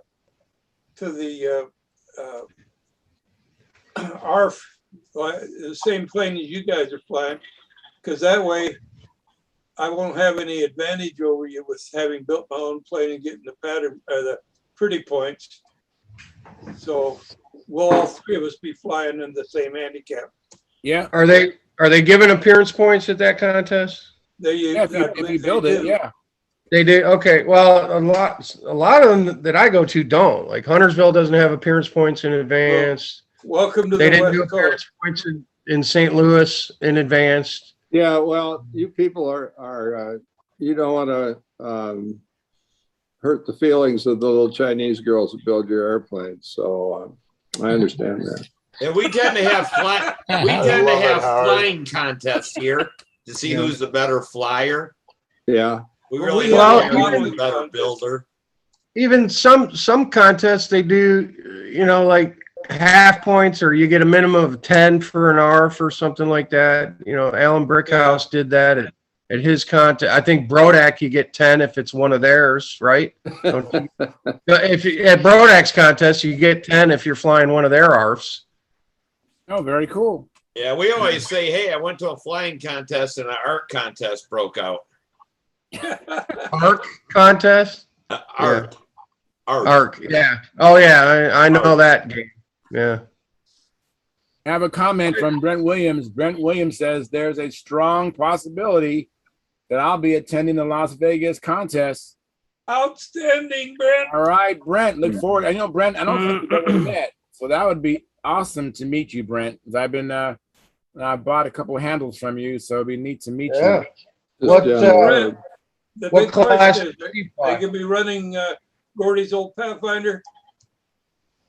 Brent Williams, what class or what do you fly? What event do you fly in, Brent? And how good are you? That's what me and Charles and John want to know. Well, I know already. Oh, you know. Okay. So is that Brent advanced or expert, John? He's not expert. Okay. Wow, man, advance is getting This thick. is where it's at, you know. Advance is getting thick. Ryan, who are wants you to going to go make fly King with Orange? I'm not sure. How's your If I have a plane, I'll go there. How's your airplane doing? You about got it? Good. I'm working on it. I wasn't feeling good last week, so I just took the time off. Okay. You sound like you're still a little congested. No, I'm just chilling, man. I got a but response a from little congested. Brent Yeah, Williams. maybe a little bit. What did Brent say? Brent said advanced class, probably the Pathfinder Super Tiger 51. So another $1 goes to John Miller. And I think you baited me on that, John. That was pretty crafty. Well, you see this Pathfinder, this is Gordy's old Pathfinder that he blew the wing up. And one of the other club members got it, fixed it. And then when he got too old to fly anymore, Brent wound up with it and did some fixing on it. And It flies awesome. Charles, did they order your wing? You know, I'm having to deal with the dealer. I bought my SV11 through a dealer. Yeah. And Brodak, yeah, I spoke to Nikki and she goes, Charles, you got to go through the dealer. Need to have the dealer contact me. And so I emailed the dealer earlier this week and he was trying to convince me to try to dewarp it. And I said, that trailing edge is like a half-inch tall and quarter-inch thick. I said, I don't think I can dewarp that. And I said, please, will you try to get me a new wing? I'm hoping to fly this plane at the Las Vegas Stunt Challenge. That's in November 6th and 7th. So I don't know. I haven't heard anything back from him since I corresponded with him, I think Tuesday. So I don't know what's going on. Well, I get a hold of him first thing next week. I would call Nikki back and just tell her, say, hey, here's the guy's name. You know, they'll have records of what he bought and say, you know, he doesn't want to do anything. I need this for a contest and see what she says. All right, I'll do that. I'd call tomorrow while she's there. And Charles, I could open up one of my kits and send you half a wing if you really, really, really, really need it. As long as I appreciate that, Mike. You got a green one? You got a green one, Mike? Oh, yeah, I got a green one. Yeah, thank you, Mike. I appreciate that. I really do. That's really, I just hate the possibility of it getting ruined in the mail and you're trying to. Oh, I know how to box stuff, brother. I know how to box. I build that thing out of kryptonite, man. Of course, it probably cost $80 to ship it, you know. But thanks for the offer. I'm hoping that we can get this resolved. I think if you call and talk to her, explain your situation. Well, didn't you tell him that you already tried to dewarp it and it didn't work? I didn't try. I think it's so stiff. Plus, I'm thinking it's gonna go right back. I mean, I'm like, oh, I thought you said you tried it, and well, I mean, I tried to bend it. That thing does not give. That thing is because you got to loosen the covering to get it to move. Yeah, that's not. That thing is really stiff. I mean, it's so stiff that I think it would break. I agree, Charles. I think you should get a new wing. The heck with trying to warp it. Yeah, don't just get a half wing, get the whole wing. But, you know. That's what I want, the whole wing. But if you can't, you know, try to unwarp it. No, I think those wings are made in a kit, and the kit has numbers on them, and they're all fitted because they have the fuselage say 107, and you have the wings at number 107. Yeah, probably. I don't know. So they're indexed to the fuselage, that particular fuselage, that you're saying? Every Brodak kit that I've seen, they have a number on the fuselage, a number on the elevator, a number on the wings, and they're all matching because they, you know, we have slight differences between each one of them. All right. Well, I'll see if I can reach Nikki tomorrow morning. I don't know if she works every Saturday. I spoke to Patty at Brodak's last Saturday. And then Nikki called me Monday saying she got the message from Patty, but I needed to deal with the dealer. Mm-hmm. Can we know who the dealer is? Or is yeah, he's a personal friend. He's the dealer's name is American Indian Books, but his name is Joe Thompson. He's a flyer. He's actually from Missouri or St. Louis with Sparky. He used to fly with Sparky. Okay. And why'd you buy it from him and not straight from Brodak? Did you get a better deal on it or something? Or a little bit better, yeah. Yeah.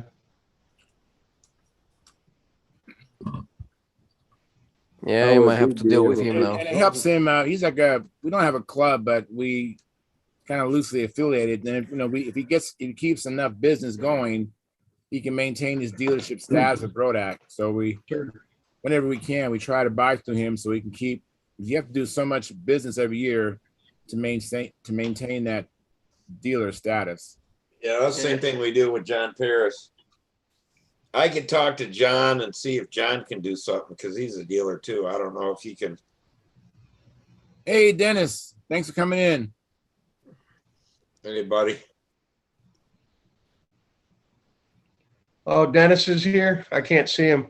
Oh, we got to start the ringmaster conversation all over again now. Well, Not on my account. Oh, where's my shirt? He was watching on YouTube, and when it finally ended, he came in. Right. Yeah. He's like, I don't want to talk about those dang ringmasters.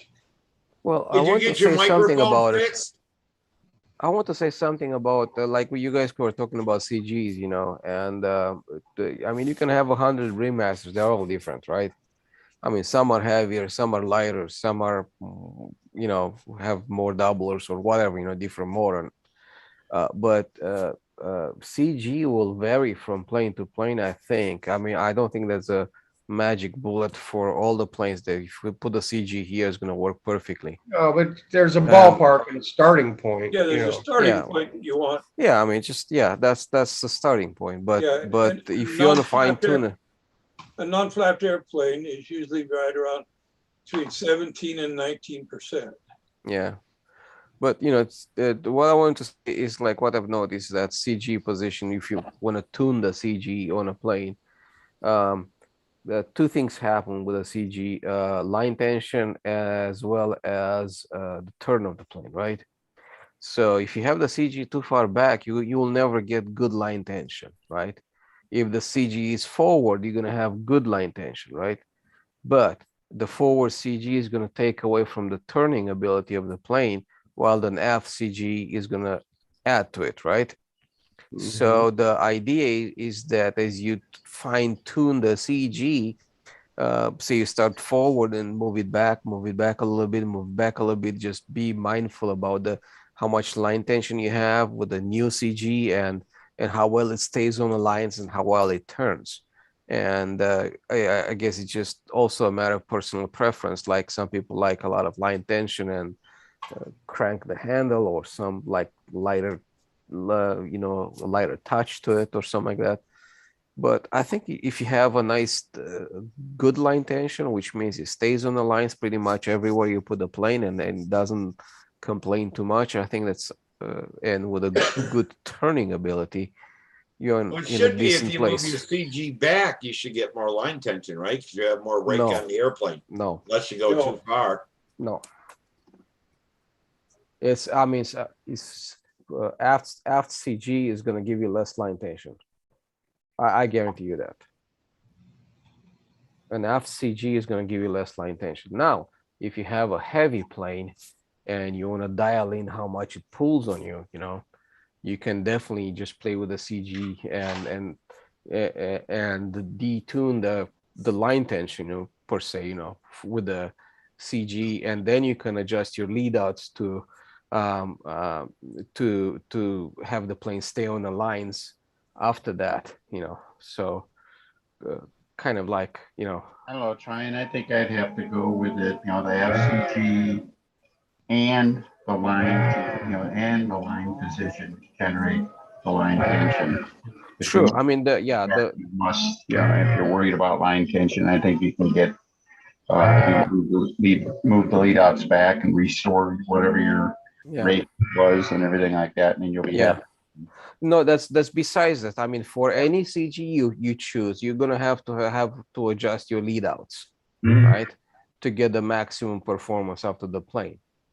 But in general, let's say you have your lead outs perfectly in position, right? Yeah, if your CG is back with the perfect lead outs adjusted, I've noticed for myself, you know, I had less line tension. As the CG move forward with a good adjusted lead outs, then I definitely had more line tension. It was more positive and stay there just nicely. So let's you know, for what I said about the CG and the turning ability, assume that your lead outs are in the right position, right? And yeah, but yeah, so I was playing with my plane, and what happened, you know, I start with the aft CG position, and the plane would turn like gangbusters, right? But I didn't have enough line tension. I had to just step back every time, and you probably even see it in some of my videos, you know, as I was stepping back in very light conditions. And I mean, you should do it anyways, regardless. But I felt like it was much lighter. And after that, as I start to shift the battery forward and retune my lead outs, obviously, to get the maximum out of it, or what I perceive to be the maximum. I noticed, like, as the battery went forward, the CG went forward, and I got more line tension and got more line tension, and so it's almost like it seems to be like a marriage between them. So as the CG goes forward, you get more line tension, but you take away the cornering ability. And the lead outs, you can always adjust them. So that's what I meant by that.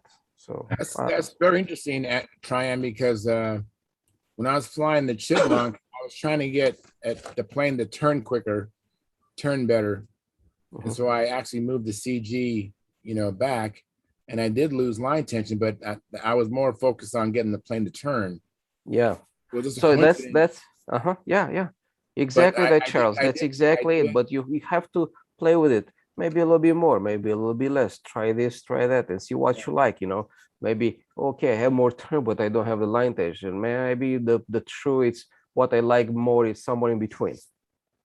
Yeah, my focus was just getting the plane to turn better. I wanted a plane to just turn in tight corner, and that was my pursuit. So that's what I cared about. I didn't care about. And then after I got the turn good, then I was trying to recover the line tension by changing. Well, I didn't have adjustable lead outs in my Chipmunk, so I was like, okay. So speaking to Dennis, I put a little deflector on my rudder to give me a little bit to kick the plane out to get more line tension. But that didn't happen until I had changed the CG. So that's very interesting. I don't think you should build a plane without adjustable lead outs or adjustable wingtip weight box. Those two are just like 95% of your trim, 98% of your trim right there. That's why I don't fly the plane. Don't build one without wings. That doesn't work with the shit either. Yeah, that's funny, Steve. But yeah, I didn't build that plane. And so it was just, some of these people who've been building planes for forever, and they're like, I've never had adjustable lead outs, never needed it, don't need it. And they built. I'm not buying it. Yeah, I don't buy it. I know. Same here. I'm just telling you. I'm just parroting people like that. I'm just parroting what I know. A couple of guys like that. I get maybe they don't know what they're missing. Adjustable lead out, and they go. I've never needed it. I'm like, Yeah. Some guys are just stuck in time. They're just like they can't. Yeah, if you don't understand what it's doing by adjusting them, you don't need it. Exactly. That's exactly my point. What I wanted to say. My first plane that I had adjustable lead outs on it, I could not believe the difference that they made. Exactly. It was not just a little bit. It was immense. Yeah, Seiko Shark does not have adjustable lead outs, I don't think. Wow. No, but the one you spend $3,000 to $5,000 for, not have adjustable lead outs. Yeah. But they've built and sold so many of those out that they know where it has to be. Yeah, that's about it. That's the only idea I have. Well, that's the same thing that these two guys I know that build planes without adjustable lead outs. That's the same thing they're saying. I know where it's supposed to be at because I built tons of them. Yeah. These guys top notch flyers. $3,000 to $5,000 and not having adjustable lead outs. That sounds crazy. Yeah, but then you need the little ones with the holes where you poke it in instead of the slider, because the ones with the holes work better than the sliders work. How? I don't know. Talk to these guys. We got people who don't need it, and we got people that can only use that kind of adjustable lead out. Well, you know what happens in those? I've actually cut those eyelets. Yeah. Because my line's going in and out, I've actually sawed through them. Yeah. When they do wear out, there's a downside of those too. Yeah, I would never do one of those. I've never done a plane with one yet. I guess they work, but I've never. They work good, but I mean, if you put a lot of flights on a plane, you might saw through that brass eyelet. Yeah, my fear has always been is that the eyelet, if it ever got loose in the hole and backed out, it won't do that. You've got nothing. No, it's a tight friction fit. Yeah, they but back out. But that doesn't mean it's gonna stay a tight friction fit. You're not gonna know when it goes loose till it does. Yeah, That's why Samantha's airplane has tape wrapped around the eyelet, so it pushes in harder now. I don't like that idea. I think the cool Because hers backed out. Instead of using a piece of brass eyelet, they use like a 632 nylon screw and drill a hole through the center of it. I like that better. Yeah. And and even though it's a slotted thing, they actually tap the holes. So Yeah, and screw it in and out. I like that, Dennis. That I get a lot better feeling about that. Me too. Yeah. But I guess I still prefer sliders. And so you're talking about the lead out guides that press into the basswood thing. Well, it looked flaky to me too, but a local guy used it and he puts many thousands of flights on his airplane and he adjusts his lead outs about every flight. So after watching that, I decided, I could probably get away with it. And I've gotten away with it so far. Okay. I know Bob Hunt, that's the only kind he uses, but I guess the wood wasn't strong enough or something, but after flopping on it, it'll fit tight in most of the holes, but it won't fit tight in the one hole where you want it. Where we want it. Put a little piece of paper towel in there before you shove it in. That does the trick. Yeah, I just put some cellophane tape in there. The plane I got from Windy, it has that. It has the ones where you push the brass eyelet into the hole in the end of the wing. I've never adjusted them to this point, but I don't want to touch them. Yeah. Hopefully we got it Wendy to knew work. what he was It was doing just there. it was real hairy when it came out, and the line was flopping or going back and forth in that little slot. So once it got on the ground, we taped it up and pushed it back in there. But yeah, if it comes out on a flight, bad things can happen. Yeah, it won't. I do have a humorous story about this if you're interested. All right. Marshall did that on his half Asaki. This is the half A Tiyasaki.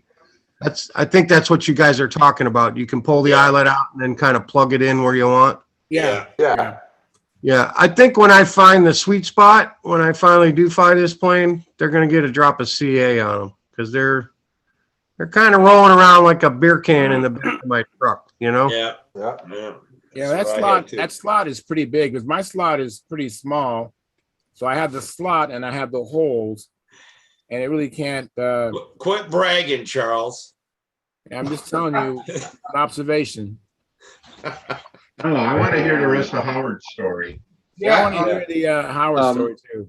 The same local yokel who made all these thousands of flights on these things successfully decided that what if my lead out guide saw us through? So he did what we do on some airplane applications. He put 2 lead out guides there on his lead out so that if one sawed through, all he'd have to do is pry that off and plug in the second one. And you can imagine what's happened. His launcher on several occasions saw loose lead out guides there and turned off the engine, stuff like that. So yeah, I can see that. Yeah, that turned out not to be too good an idea. We had 2 lead out guides.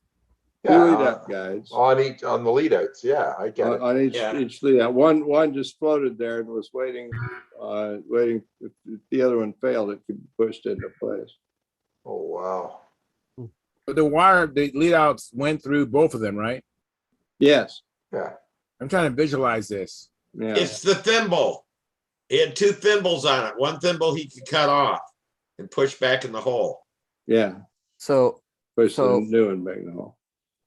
When you make those type of lead out guides, you have to say when you drill them, you have some holes in them, right, to drill them before, and probably cut them in half. but when you glue them back together, make sure you glue them so that they are a little bit less than the drill hole that was before. So every time you no, Nah. you don't have to do that, because then when you press it in, it always opens up a little bit. Well, And when it you puts drill it, it pressure on your. opens up a little bit. It works out. Huh? When you hit it with a drill press, it opens it up a little bit. So it works out. I leave a 32nd inch slot and then drill it with an 1/8 inch drill. Mhm. And what's the spacing? I forget, but that leaves a little friction for the 1/8 inch lead out guide. And you Oh, drill okay, I it get into basswood, Howard, or some other wood? Bass. Yeah. Okay, that's what I use too, is bass. Howard, where are you getting those eyelets that press in like that? Because it's like a piece of brass tubing that's flared Yeah. on the end. Or you just making them? You got a flare tool and you're making them No, yourself? You can buy them at Brodax or Sig, either one. You can. Okay. All right.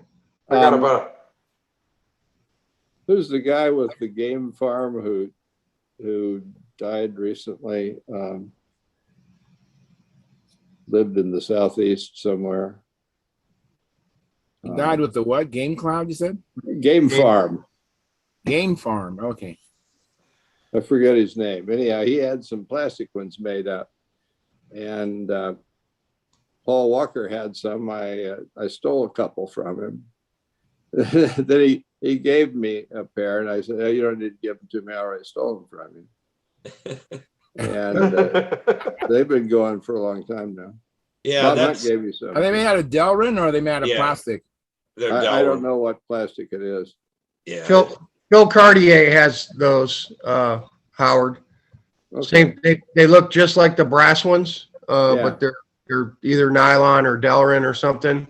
Oh, This really? has I might lasted get some for a from him while. then, because He that. sends them out with his rugged stunt trainer kits, but he put Okay. those in because he's run. Of course, Phil's using Spectre line with no lead outs, so he runs his Spectre line right to the bell crank.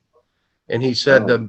don't use the metal ones, the brass ones with Spectre line, if you're going to run them through the eyelets, because if you haven't polished them and deburred them, it could cut the Spectre line. I got a pair of lead out guides made of Igus J. It's slippery stuff. Michael Murray had some made, the late Michael Murray. Get some made out of carbide. How about carbide? How about Kydex? You ever use Kydex for anything, Howard? Never heard of it.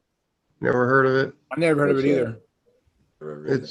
It's a black ABS type plastic that's really, really tough. And you can buy it in strips or you can buy it in blocks and you can machine it and do stuff, but it's like super slippery and super tough. Is that some there, John? Yeah, this is a knife sheath made out of Kydex. And it's really careful out. Okay. And that's what he thought. And they also make a little higher, John. A little higher. They also make holsters for yes guns out of Kydex. So it's really rugged and really tough, but it's not abrasive. Right. So well, thank you. I didn't know what Kydex was. So awesome. KIDX. KIDX, I believe. I thought it's KYDX. Well, it might be. It's been a couple years since Larry gave me some. My friend Larry Davis gave me some that I don't know what he was using it for, but he cut me some strips, like some 1/8 inch thick strips and 1/4 inch wide to bolt onto the bottom of one of my pulse jets to try it out as a landing skid. Oh, because we use piano wire. It's most pulse jets have a 1/8 inch piano wire skid on the bottom, right at the point, and that's what takes all the abuse. But that piano skid, after if you fly enough during one season, it'll wear out at the contact points because you're landing on concrete or asphalt, and you're just basically grinding that piano wire right off. So at certain points, you know, depending on the contact points, that piano wire will wear right through. So Larry gave me some Kydex to try out, and it worked great. I mean, it worked awesome. It stood up better than steel piano wire did.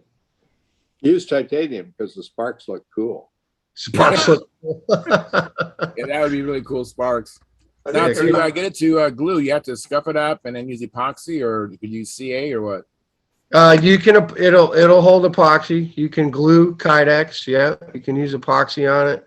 And I think what I ended up doing was I put a couple of screws, maybe 6 inches apart, the length of the fuse on the bottom of the, where the old wings get in. Hey, Mike. I was going to ask Howard. I was thinking about a name for an airplane, and they have the ascent, but I was thinking of the descent. And then if somebody asks you, what do you think about the airplane? You can say it's a descent airplane. Oh, gee. Been a while since we've had bad joke night from Steve, That but is- Yeah, that one. I have another one, but it has to wait for the after party. Okay, yeah, that was not very good. That was not funny. Oh, let's see. Hey, Mike. Lynn, if you want to ask something, yeah, go ahead, Lynn. Yeah, I wanted to ask you, that half a Kiyosaki, is that the one that Brodock offers as a kit? No, completely Okay. different and much bigger. Okay. Just Much wondered. bigger. Okay. That's a double A. It's well, I thought that Marshall had like a Norville on it because it looked like for Norville mounts, but when I got looking at the engine compartment, Yeah. anyone knows what a Cyclone looks like, it has a radial back plate. It's got a round radial mount back plate on it. And I started looking at the mount on this thing, and I'll be darned if Marshall didn't have a Cyclone on this thing. So it's the wingspan, I think, is at least 6 inches bigger than the one that Brodak sells, which is a Okay. BMJR model. That's a Brian Malin model. Okay. All right. Speaking of which, I haven't seen him around at any contests or heard much from him Huh? from BMJR. Oh, yeah. He used to come to quite a few contests, but haven't seen him around. I know his website's still up and running, and he's still making control line kits. He does a lot of free flight stuff too. Yeah. A lot of the old school free flight things. But I think that half a Saki that Marshall made without Clayton's permission, by the way, and Clayton wasn't very happy when he saw it. He was like, "You could have named it anything else," but because Marshall kind of stole his design and built this half a plane without. I guess It is what it is. yeah, Clayton didn't think it was the homage that Marshall did, I guess. I don't know. But I can't wait to fly it and see how it does. I think it's going to, that's going to be Sam's plane for Brodak's Half A. We're going to get that dialed in for Sam. And I'm working on my own Big DV Charles, design. you got me stuck on big. I think you still got me big. Now go up and click gallery view. It'll go away. Oh, okay. That just happens. I'll do that. I removed them from Spotlight. Yeah, I'm on a McMaster car, and they don't have Kydex, but they have a material that is comparable to Kydex. Kydex Light? Well, it just says this material Chinese is comparable. Chidex. It's called Chidex. Yeah. I'm sorry, that was probably racist. They have That was better than Steve's. Thank you, John.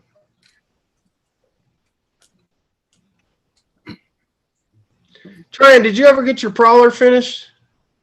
Yeah, it's finished. Can we see it? Did we ever see it? I thought you saw it. Have you flown it? No, I haven't flown it. Yeah, well, I haven't seen it. I missed a couple of weeks there. I was out. Can we see it? Is it Sure. easy to get to? Yeah. I'd like to see it because we were following you on your build, and Oh, okay. we were talking about airplanes. So if we can see a couple, that'd be great. All right, give me a Yeah, how second. about we finish with that show and tell, because we're up against 9 o'clock. Not quite there, but we're almost there. Then we can go to the after party. And Steve can give us his next joke. I don't know. Maybe we can extend this live stream for a little while. Yeah, there you go. I could, You're trying to avoid that joke, huh, Dennis? It's a joke, but I really did it. And this girl's sense of humor wasn't what I thought it would be. Okay, well, don't tee it up yet, because the people Yeah. out there on YouTube aren't going to be able to hear it. So That's it. I could tell you some of the jokes people were telling this weekend. You can? If it's clean, Yeah. go ahead. This was Tim Just's favorite joke. Okay. A white guy, a black guy, and a Mexican walk into a bar. oh boy. The bartender says, "You guys get out of here."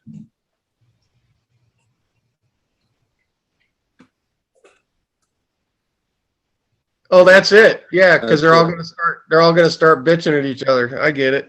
None of them had masks on. He thought that was really funny.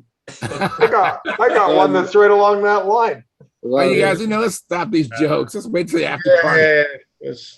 Let's talk about model airplanes. I agree. I want to see Trian's crawler. I want to see. But this. We're waiting. All right, we're ready, Tryon. All all right, so- try. I'll make you big. Try. Hang on a second. Oh, what? I'm not big enough. All You're right, big so- time. That's what you are. You're big time. All right. So this is Oh the yeah, I do problem. remember it now. Okay, I remember seeing it. That is so cool. That looks Yeah. good. Yeah, I have not Awesome. seen this. All right. So what film did you use on the wing? It's just a regular monocoat. Monocoat. Okay. Yeah, Electric so setup all the the way. translucent stuff, and Uh-huh. this is the opaque stuff here. What's the story behind the spelling? Yeah, it's Prowler with a W. Is this the W? Yeah. Could be. All right, this was the Prowler with a U. Okay. That's awesome. That's The awesome. Romanian Yeah. spelling, right? It's Well, the you know, Romanian you're from spelling. Romania, and that's how they do it in Romania. Yeah. Okay. Ruler. Yeah. So the nose construction is pretty simple. It's a see, it's just a plate. Very nice. Is the fuse? Is that dope, or did you film that too? Yeah, it's just no. This is painted. That's The fuse is paint. painted. Okay. So the plate, it's in between these guys here, and I have like a triangular stack on left and right, so it gives you a nice hole in the plate. And obviously the motor, it's just bolted from the front. Very nice, What Tryon. motor do you have, and what ESC do you have, and what timer do you have? This is a 3548 motor, 11.6 prop. This is a 25 amp ESC, and the batteries is 2200 milliamps 4S. Is it a badass motor? 3548? Yeah, A badass? no, it's a Joker. Oh, Joker. Okay. Are they doing them different than like we're used to? What? Because Yeah, that's external dimensions, Steve. So at 3548 is like a 2826. oh, okay, because I'm like, holy shit, Yeah, that's big enough for my 40 size RC airplane. yeah. Oh, okay. And what timer are you using, Tryon? I just got the Fiority on my hands here, so I'm gonna put it on. So that's What was the what's the all up weight? I never put it on the scale, man. Well, What? you could always bring that to King Orange. Don't tell Sparky about that. This is pretty light, you know. This is pretty light as is, you know, without the battery. But Yeah. with the battery, I think its balance is a little bit nose heavy. I'm pretty sure I'm gonna have to add some tail weight on this thing. But you know, I'm just gonna have to see how it flies first, and then just deal with it. And obviously, Well, it this looks real nice. the Sure. Good job. these are the lead outs that I made for it. Kevlar. Kevlar. Yeah, Yeah. and I have And Kevlar. well, now you got a plane for profile. You're gonna have to start showing up on Saturday and flying profile, brother. Oh yeah, I can definitely do that. Yeah, and this is also one with the that has the Kevlar hinges. Oh, okay. Very nice. There's no hinge pockets anywhere. Now the next time we see,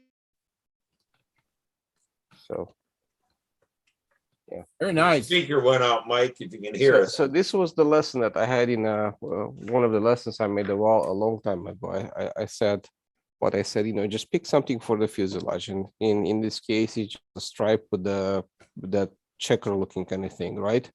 Right. And then what I've done after that is just I did the same thing on a wing. Stripe with that, right? Right. You have the same thing on the elevator, right? Yeah, very nice, Cheyenne. Now, when you apply your trim, do you use the Windex method, or how do you apply the trim? Yeah, just normal stuff. Yeah, you just put some Windex or something like that, put it on, drag it out, and that stuff. So do you hit it with an iron after the Windex or not? No, this is the sticky back stuff. Oh, sticky back. Okay. All Trim right. So, sheet. oh, trim sheet, and you use a Yeah. Windex to get it laid down and squeegee it out, and then it's done. Mm-hmm. Gotcha. Oh, yeah. Is Simple as that, yeah. Is that sticky stuff electron proof? Electron proof. Brother. Yeah.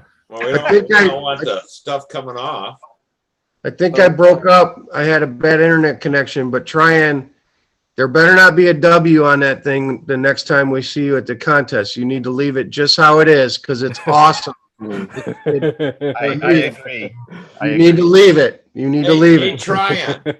It's a W, not a U. Okay, Yeah, he fine. knows. He gets it. No, but Yeah, over in Europe, I mean, that's like when they draw a W, they don't understand. He goes, yeah. my buddy's like, oh, you say it's a W, but that's a double V. Well, since it's a this U, is, by you the way, yeah, this is a color scheme I kind of stole from Pete, because Pete had a vector that was like this. They had like the Peter, yeah. the opaque blue in the leading edge, and went on over the open bay, he had like this translucent looking stuff. And then he went to the actually this is also the translucent right here on the back. So this is opaque over the leading edge, and then it's translucent from here back. Ultra coat. The elevator it's also translucent. This is also the rudder. It's also translucent, but just trying to keep with the this is opaque here. Very nice. Ultra coat. you I could think put it's some. Monaco, Howard. It's what? Monaco, he said. Actual I like the shape of the tails on that, Tryon. It looks awesome. Yeah, that's why I like the Prowler too. And I'm not sure if you can see it, but it's has bowlings everywhere. Very nice, Tryon. I have another question, Tryon. Okay, yeah, go ahead. When you put the translucent, did you do the translucent on top of the opaque on a table first, and then you put on the wing, or did you put the translucent down on the wing and then you put the opaque over the translucent on the No, wing? I just put the opaque over and then translucent, and I just use a little piece of tape and tape it in the corners a little bit, and with the iron carefully just seal the edge only, and you heat it up a little bit, and it's going to tighten up, and you do the rest of the just go over open bays, and go over the cap strips and stuff like that. That's how I do. When I do a monocoat, I do the edge first, right? And then you put a heat gun lightly on it. You don't want to really tighten up super hard, right? Just to get it tight, right? Okay. And then you get your iron and just seal all the edges very nicely. Get your trailing edge and just fold it over. Get your edge on a wingtip and fold it over, right? And then run the iron over the cap strips, each one of them. And if you have even a paper towel will work well. So you can put the paper towel, get the iron a little bit hotter with the paper towel, and just put the paper towel right on top. so you don't leave streaks with iron on the over this, right? Right. Just put the paper towel on top of it and just use the iron. And that's a allow the good heat idea. from the iron to go through the paper towel to do the rest of the stuff. So That's a great idea. I've always used the socks and the mittens. yeah, exactly. Yeah, the socks. If you have socks, you just use those socks that you put over there. But you can see this. I mean, it's decent looking, you know. You It did looks excellent. good. You did a great job, man. As I said, you can take that to King Orange and get 10 points and everything. That passes for BOM. And Take you some more trim sheet and make you a couple umlauts to put over the U. So it's like Motley Crue, and then no one will question you on the problem. Make it look cool with some umlauts over the top of the U. That's 2 little dots for everybody who doesn't know what an umlaut is. Yeah, I didn't know what it was. Thank you very much. Like Motley Crue has the 2 dots over the U. Those are called umlauts. They're Okay. the Eastern Europeans use them. The Eastern Europeans use them on letters all the time. That's what I said. Yeah, it's the well, it's because they don't have a W.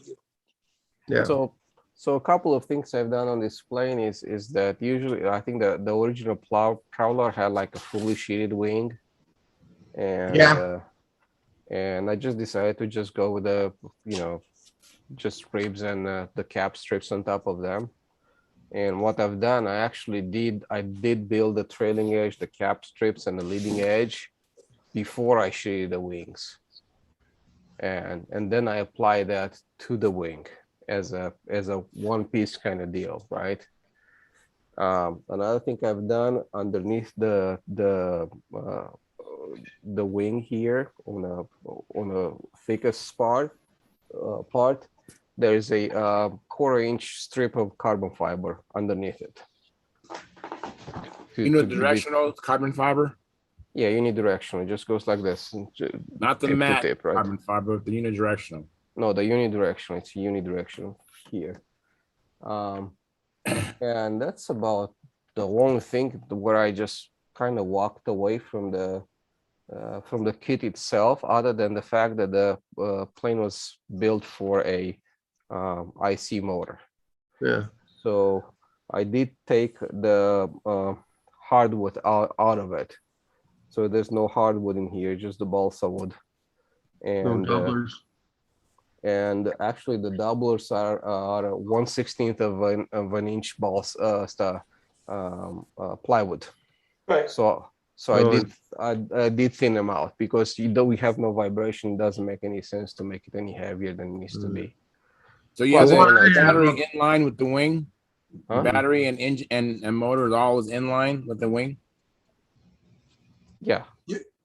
I mean, the motor has 3 degrees offset. Other than that, everything is just pretty much straight. And so is the stab in line with the wing as well? No, it's offset. No, it's a little higher. Oh, it's offset. Yeah. I'm looking at the one I have here, built by Watt Moore, is a foam sheeted wing. And it's porky. It's pretty porky. That looks good. That looks excellent. I wish I could fly that plane, Tryon. And I could fly at least one of your airplanes. I can't fly the other one, but I can maybe fly that one. Yeah. And this is an Exor 11.6, by the way. Nice. I just like these props. I mean, look how nicely done they are. Yeah, they are beautiful props. They're like jewelry. They really are nice, and they come balanced. And they're my favorite brand of wooden prop. Is the Zor. Yeah. Charles, you don't want to fly his Revolutions, man. You'll give up on building after that. You'll be like, burn all your airplanes. Yeah, you'll make a bonfire with your stuff and say, I give up. Build me one of these. I would just like to know what I'm missing, you know? You only You're know missing a lot. Yeah, I know, but I don't know what I'm missing. I just know what I know, but I don't know that I don't know that I don't know that I don't know that. Remember, I shouldn't say this because I don't know who you took to prom. Did you take your wife to prom? You talking to me? Yeah. No. Okay, so we all probably didn't take the girl we wanted to take to prom. We settled for something a little less because we had to go and we had to have a date. But we never got to take the hot chick that we really wanted to go with. That's the difference between at least the airplanes I build and Trian's airplane. Like, I settle for what I can build and fly, but what I'd really like to be able to have is what Trian has. Yeah, absolutely. Did you ever get your Axioma? No, November. It's still slated for November. So I'm expecting a phone call or a message here soon about paint. He told me about mid-October. He'd call me, or not call me. I keep saying calling me. He's in Uzbekistan. He's not going to call me. He's going to message me about paint schemes. So. Oh, so you get pre-painting and stuff like that? Oh, yeah. Yeah. It's when you factor in the price of the airplane and what he does it for, it's like $200 to have it painted by him. Why would I want to do that if he can do it for $200? Yeah, screw it. Just you have to come up with a nice paint scheme for it. Alone. Yeah. No, yeah, he's gonna paint it. Yeah. Play with some paint schemes for it. I mean, think about what you want to have and come up with a fuselage, a nice fuselage size shape, and put it on the wings, and done. Simple as that. Yeah. Complement, and besides that, complement the shape of the plane, because the whole plane is kind of flowing lines, elliptical lines. So don't put straight lines on it. No, it's gonna be America, man. That's what it's gonna America. You're gonna have a flag on it. It's gonna be America, man. Red, white, and blue. America. Red, white, and blue. Hey, you guys, I want to end the stream. Brought my plane from Uzbekistan. We can carry on in the after party. Hurry up, Charles. Hurry up. I want to end the stream. Anyways, we're at the height of our show. We had, looks like 19 folks watching us. And anyways, we had a good show. I'm always pleasantly surprised how good these shows are, and this was no exception. I enjoyed all the conversation. We had a lot of fun, and we had some contributions from the chat box, and appreciate you guys' questions and comments. It's a great show. So this is the weekend. This is the Ringmaster-a-thon weekend. I'm hoping to participate Sunday. I got the confirmation from my friend Joe Mata. So we'll probably fly his Ringmaster, or I'll bring a Ringmaster, and we'll report on how many flights we got Monday. So everybody go out there and have some fun. And by the way, those of you at the last contest before the snow comes that Bob Hunt is hosting, you guys come back and come on Monday and tell us all about the contest. Maybe Bob might be here. Bob Hunt might report about it. But either way, you guys have fun. Come back and tell us all about it. And if you are interested in our after party, you have to be a member of StuntHangar Forum. Just register at stunthangarforum.com/SMF.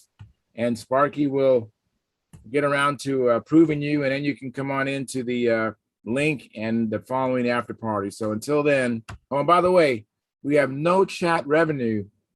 Please consider supporting this channel. I can't remember the last time I had a super chat and the last time I had a new subscriber. So it used to be though, Charles, we talked about all this stuff in airplanes and you got super chats, and now that we don't, they're gone away.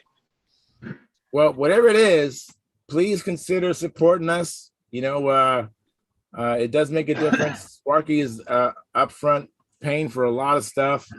And so please show your appreciation and support this hobby and support this channel with super chats or YouTube subscriptions, which start at just $4.99 a month. That's 17 cents, less than 17 cents a day. So please support us. We really need the support. We haven't had any contributions, and it really makes a difference. So anyways, I'm gonna end with that, and we will see you back here Monday. Have a great weekend, and hope you guys have a lot of fun. If you don't have fun, it's probably not worth doing it. So please go out there and have some fun. See ya. End the stream here. Is the stream over? Yeah, I'm shutting it down right now. Yeah, it's over.